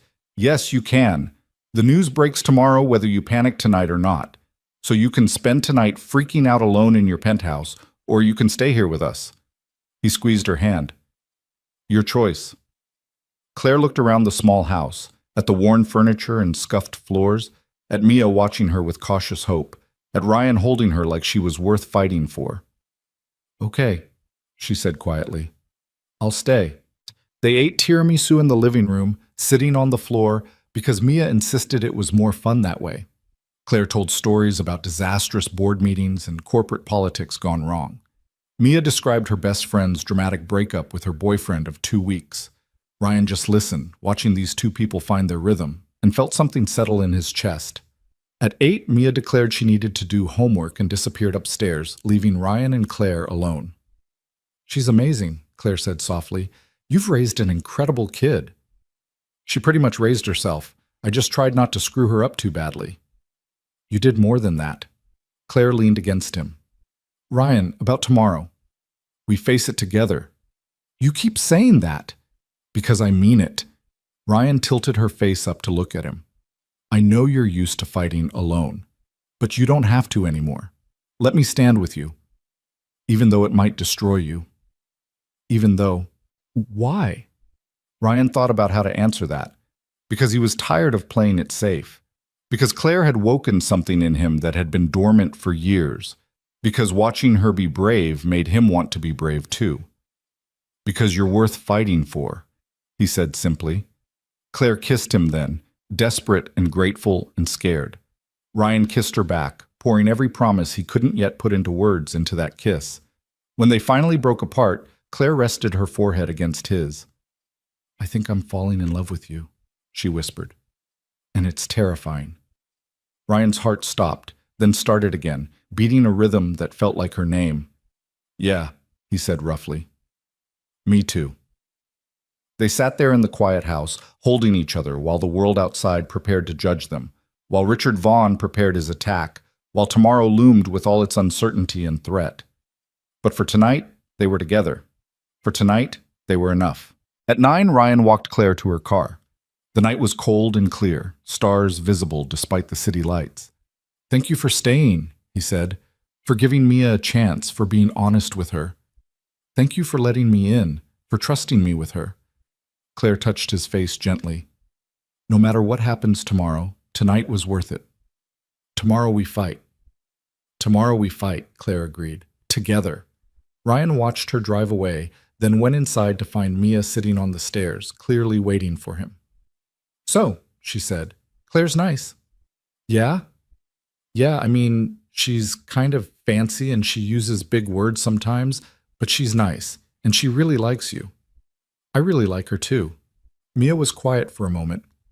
Dad? Are you going to marry her? Like for real this time? Ryan sat beside his daughter on the stairs. I don't know, kiddo. Maybe, if things work out. But that's a long way off. But you could see it? Like, you could imagine her being part of our family? Ryan thought about Claire crying in his arms, about her eating tiramisu on his living room floor, about the way she'd looked at Mia like she was precious and important. Yeah, he said softly. I could imagine it. Mia nodded, processing this. Okay, but Dad, if you do marry her for real, can we have an actual wedding this time, with cake and everything? Ryan laughed, pulling his daughter close. Definitely with cake. That night, alone in his room, Ryan stared at the ceiling and thought about tomorrow. The exposure, the judgment, the media storm that was coming. His small business would be scrutinized, his choices questioned, his relationship with Claire dissected by strangers who knew nothing about them. It should terrify him. Part of him was terrified, but another part, the part that had chosen Claire over $200,000, that had refused to abandon her when threatened, that had stood in his kitchen and promised to face tomorrow together, That part was ready. Whatever came next, they'd handle it. They'd be honest, they'd be brave, and they'd have each other's backs. That had to be enough. His phone buzzed with a text from Claire. "I'm home. Lawyers briefed. Statement drafted. Ready as I'll ever be. How are you?" Ryan typed back. "Scared, but okay. We've got this. Together. Together." Ryan set down his phone and closed his eyes, and for the first time in 8 years, he didn't feel alone. The morning came too quickly, arriving with gray winter light and the buzzing of Ryan's phone at 6 a.m. The first message was from Claire. "It's live. Tribune just posted. I'm sorry." Ryan sat up in bed, his heart already racing, and opened the news app on his phone. The headline hit him like a physical blow. Vaughn Industries CEO accused of hiring fake husband in elaborate deception. The article was brutal, efficient, and clearly leaked by someone with access to detailed financial records. It laid out everything. The $50,000 payment, the timeline, Ryan's financial struggles, Claire's battles with her father. The writer had spun it as a corporate scandal, painting Claire as manipulative and Ryan as either a willing accomplice or a desperate fool. By 6:15, Ryan's phone was ringing. Danny from the tavern. 2 clients, a reporter from a local news station. He ignored them all and called Claire instead. She answered on the first ring, her voice tight with control. "Have you seen it?" "Yeah, are you okay?" "I've been better. My office has been fielding calls since 5 a.m. The board wants an emergency meeting. My father is playing shocked and concerned for the media." She laughed, but it was hollow. "He's winning, Ryan. This is exactly what he wanted." "Then we don't let him win." "How?" "The story is everywhere. By noon, every news outlet in the city will have picked it up. By tonight, it'll be national." Ryan thought about Mia, still asleep upstairs, who would wake up to a world that was talking about her father. He thought about his business, his reputation, the carefully built life that was about to be examined by thousands of strangers. Then he thought about Claire's hand in his, about choosing to fight instead of flee, about the promise he'd made to stand with her. "We tell the truth," he said. "Our version, before your father controls the entire narrative." "What do you mean?" "I mean, we do an interview today.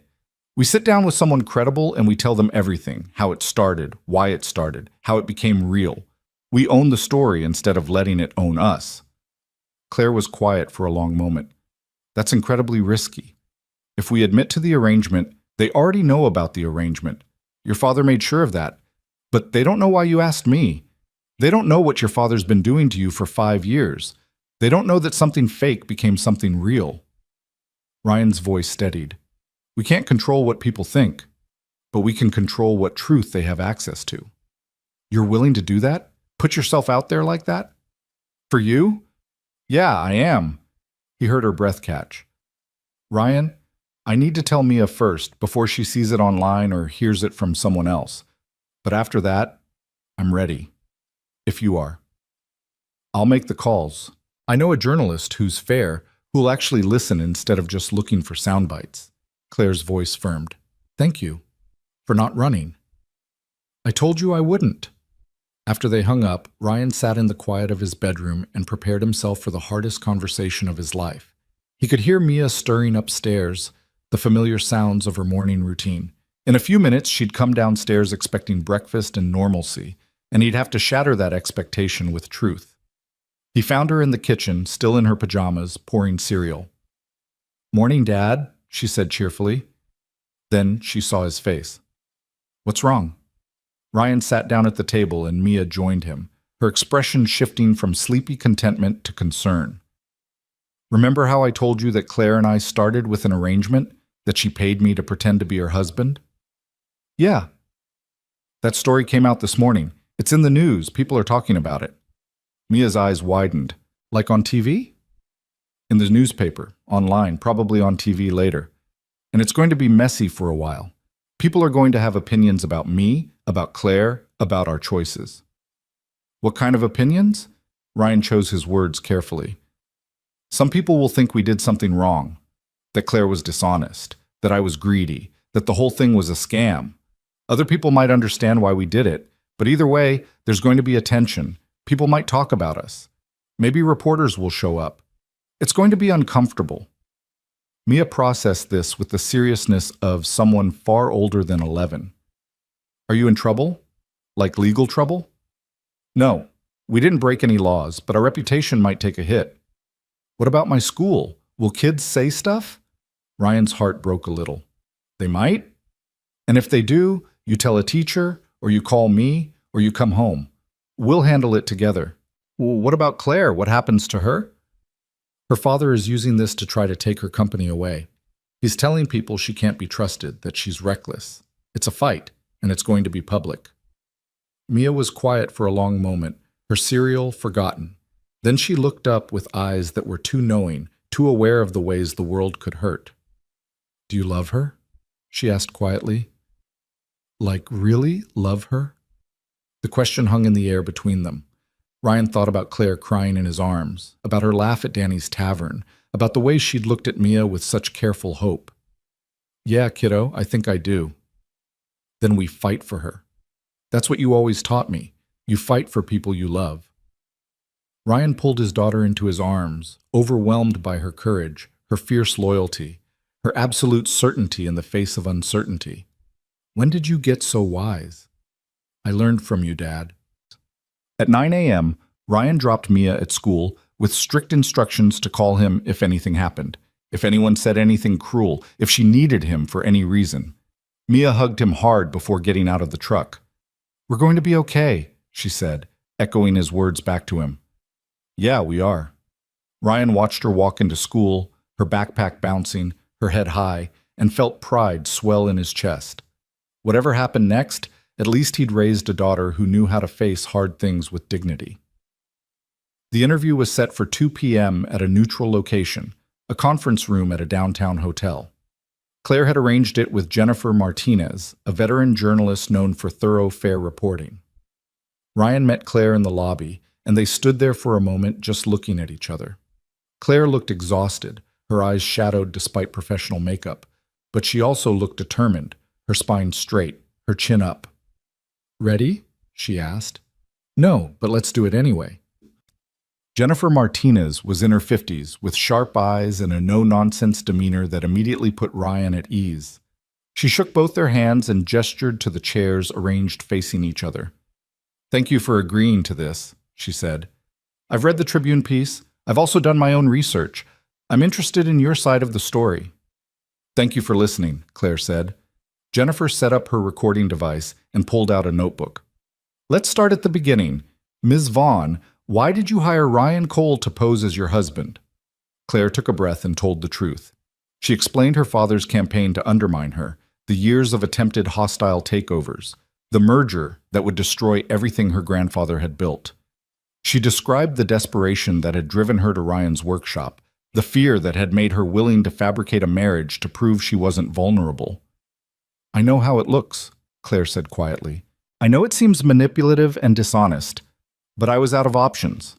My father was using my unmarried status as proof that I was isolated, emotionally unstable, incapable of maintaining relationships, and he was winning. So you created a relationship, Jennifer said. I created the appearance of one, yes. Jennifer turned to Ryan. And you agreed to this arrangement for $50,000? Ryan met her eyes directly. Yes. My daughter had just gotten out of the hospital. I was drowning in medical bills. Ms. Vaughn offered me money I desperately needed, and all I had to do was attend one dinner and be polite. It seemed like an easy choice. But it wasn't one dinner. No, it became complicated very quickly. Ms. Vaughn's father saw through parts of the story and pushed harder. I had to decide whether to walk away or continue helping someone who was being bullied by her own father. And you chose to stay. I chose to stay. Jennifer made notes, her expression unreadable. When did this arrangement become a real relationship? Ryan and Claire looked at each other, and something passed between them, a shared memory of transformation, of the moment pretense gave way to truth. I'm not sure there was a single moment, Claire said. It was gradual.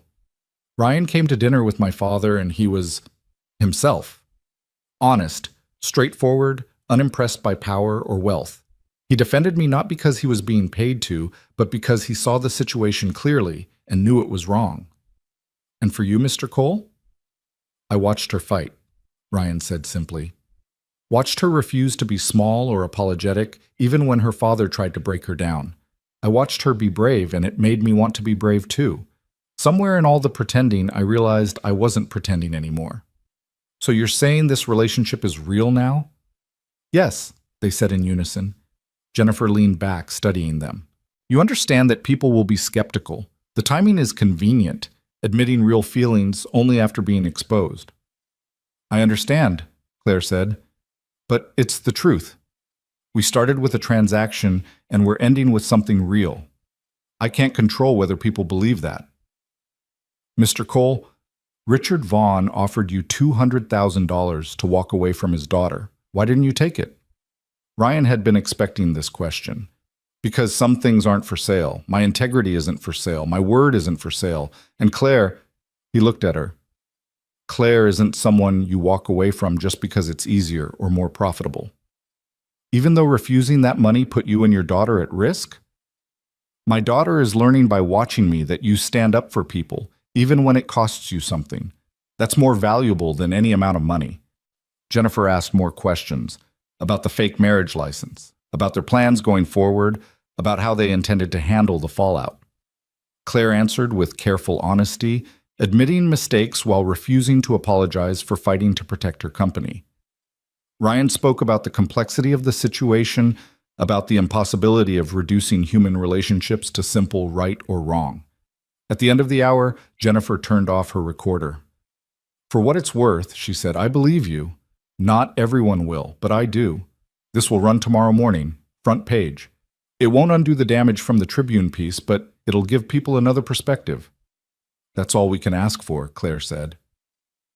Outside the hotel, Ryan and Claire stood in the cold afternoon air, exhausted and wrung out from the emotional intensity of reliving their story for public consumption.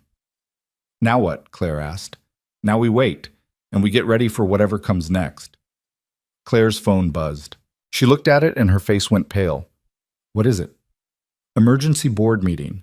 Tonight at 7. My father's calling for a vote of no confidence. She looked up at Ryan, fear evident in her eyes. This is it. This is his endgame. Then we show up and we fight. Ryan, you can't come to this. It's board members only. Then I'll wait outside. I'll be there when you come out, win or lose. You're not facing this alone. Claire's eyes filled with tears. I don't deserve you. Yeah, you do, and I'm not going anywhere. The board meeting was held in Vaughn Industries' downtown headquarters, in a conference room on the 42nd floor that screamed corporate power. Ryan waited in the lobby, watching employees come and go, watching the sun set over Lake Michigan, watching the clock tick toward Claire's potential defeat. At 7:15, Mrs. Chen called. Mia told me what's happening, she said without preamble. How bad is it? Pretty bad, but we're handling it. You're at the office building? Yeah, waiting. Good man. You tell that lady she's got people rooting for her, people who know what it's like to fight for what you've built. I will. Thank you, Mrs. Chen. At 8, Danny texted, saw the interview online. You did good, kid. Proud of you. At 8:30, 3 of Ryan's clients sent messages of support. Not everyone was condemning them. Not everyone believed the worst. At 9:45, the elevator doors opened and Claire emerged. Her face was unreadable, her posture rigid. Ryan stood, his heart in his throat. Claire? She looked at him, and slowly a smile broke across her face, tired and genuine and triumphant. I won. The vote failed. I keep my company. Ryan crossed the lobby in 3 strides and pulled her into his arms. She clung to him, shaking with relief and exhaustion and the aftermath of adrenaline. Tell me everything, he said. They sat in the empty lobby while Claire described the meeting, her father's accusations, the board's questions, the moment she'd stood up and presented her case. She'd been honest about the arrangement with Ryan, but she'd also presented 5 years of financial data, innovation metrics, and employee satisfaction scores. She'd shown them a company that was thriving under her leadership, and she'd asked them point blank if they were willing to throw that away because her personal life was unconventional. Then Jennifer's article posted during the meeting, Claire said. Someone pulled it up on their phone and started reading it aloud. Your quotes, my quotes, the full story, and the tide shifted. They still weren't happy about the deception, but they understood why I did it. And more importantly, they understood that my father was manipulating the situation. So what now?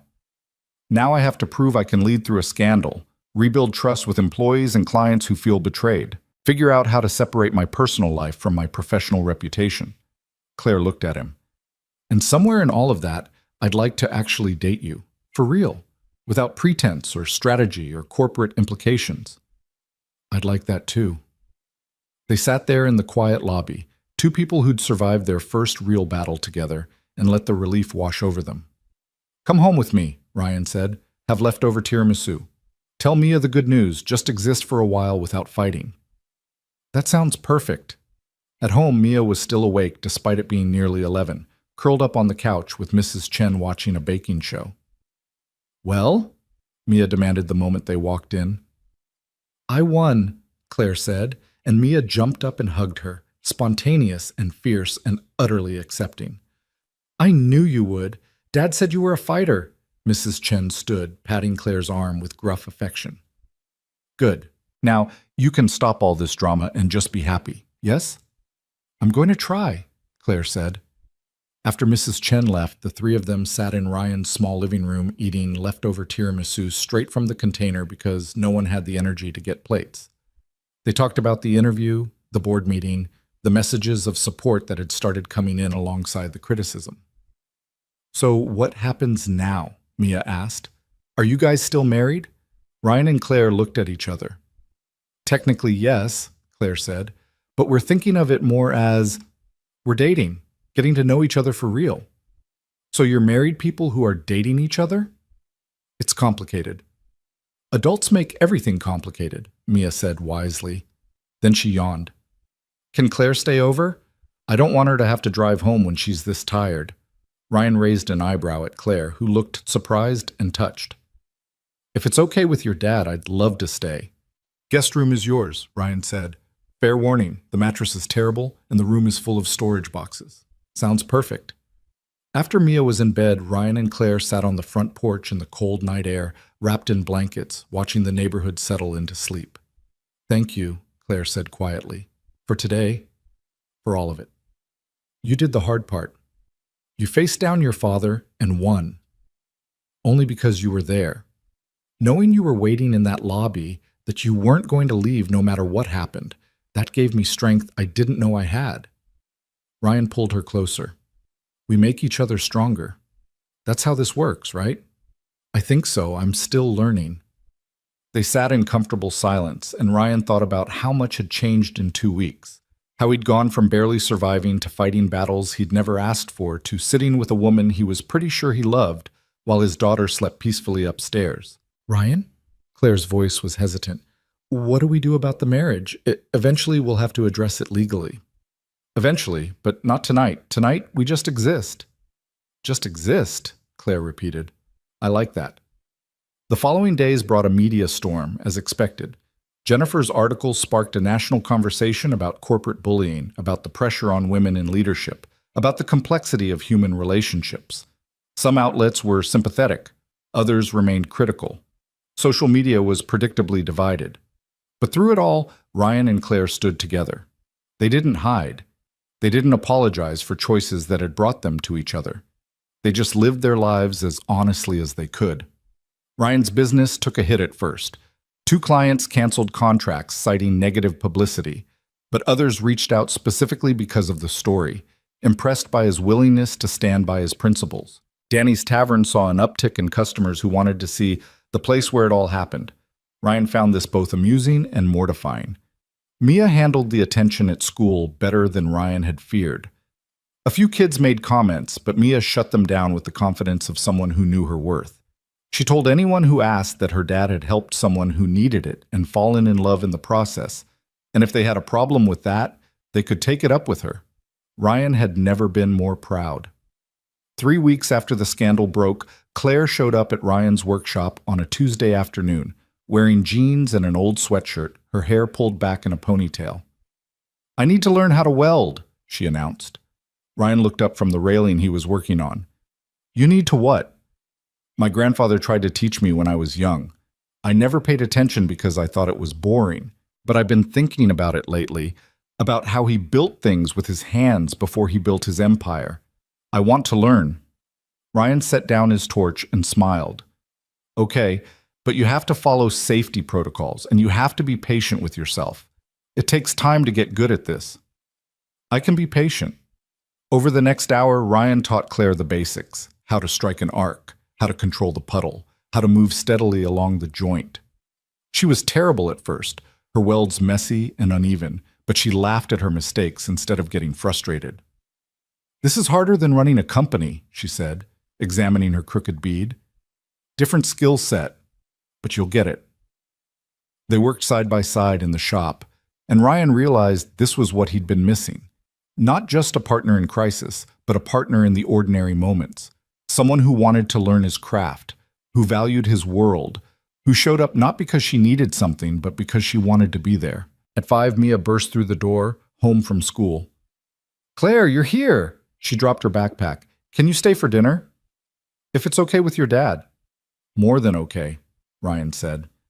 Over dinner, real homemade sauce this time because Ryan was feeling ambitious, Claire told them about her day at work. She'd implemented new transparency measures at the company, opening up communications with employees who'd felt betrayed by the scandal.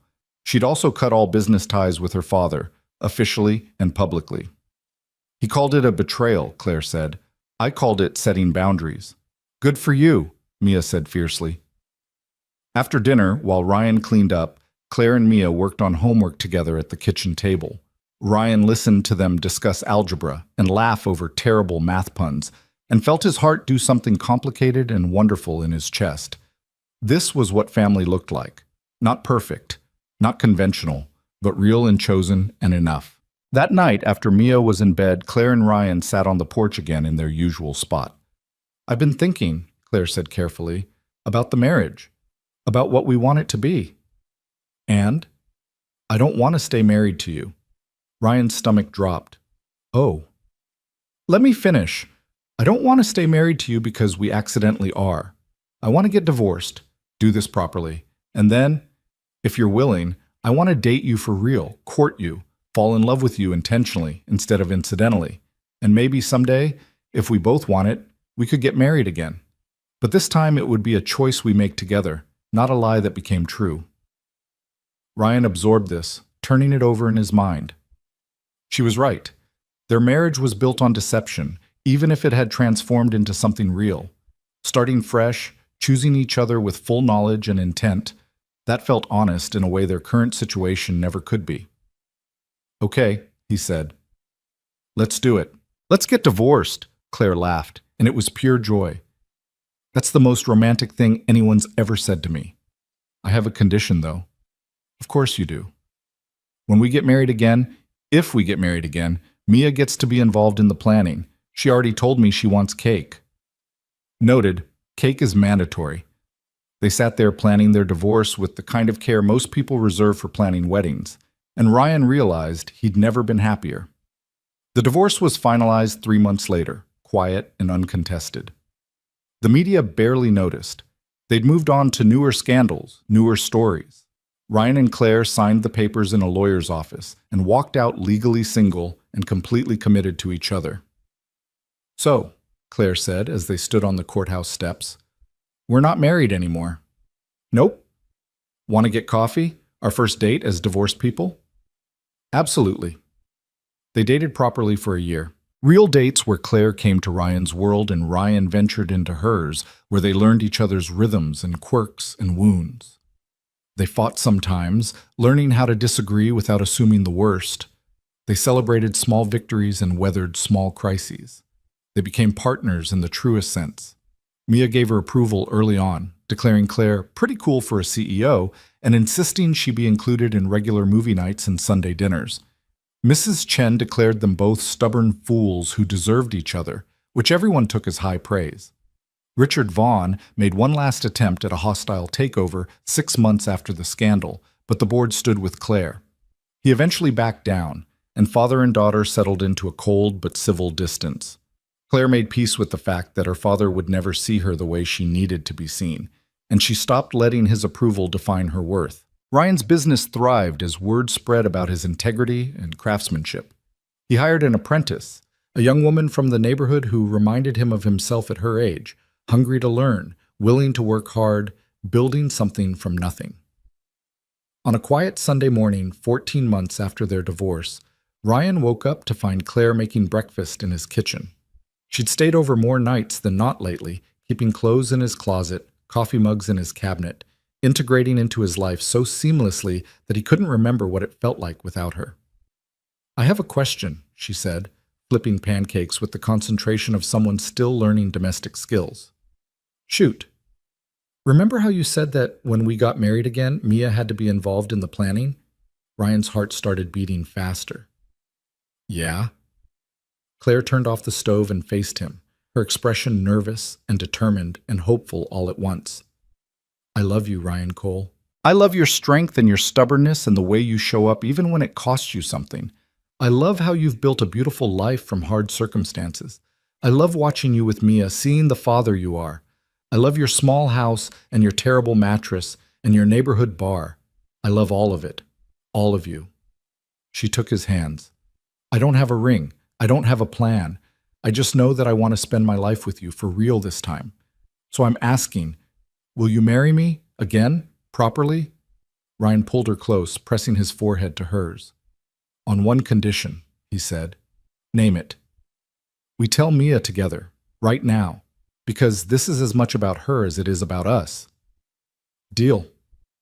They went upstairs and woke Mia, who complained groggily about it being too early until she saw their faces. "What's wrong?" she asked, suddenly alert. "Nothing's wrong," Claire said. "I just asked your dad to marry me and I wanted you to know." Mia's eyes went wide. "You did? What did he say?" "He said yes, but we wanted to ask you if that's okay." Mia looked between them, and Ryan saw her processing, considering, evaluating with the seriousness she brought to all important decisions. "Will you actually have a wedding this time, with cake?" "So much cake," Claire promised. "And I get to help plan it?" "Absolutely."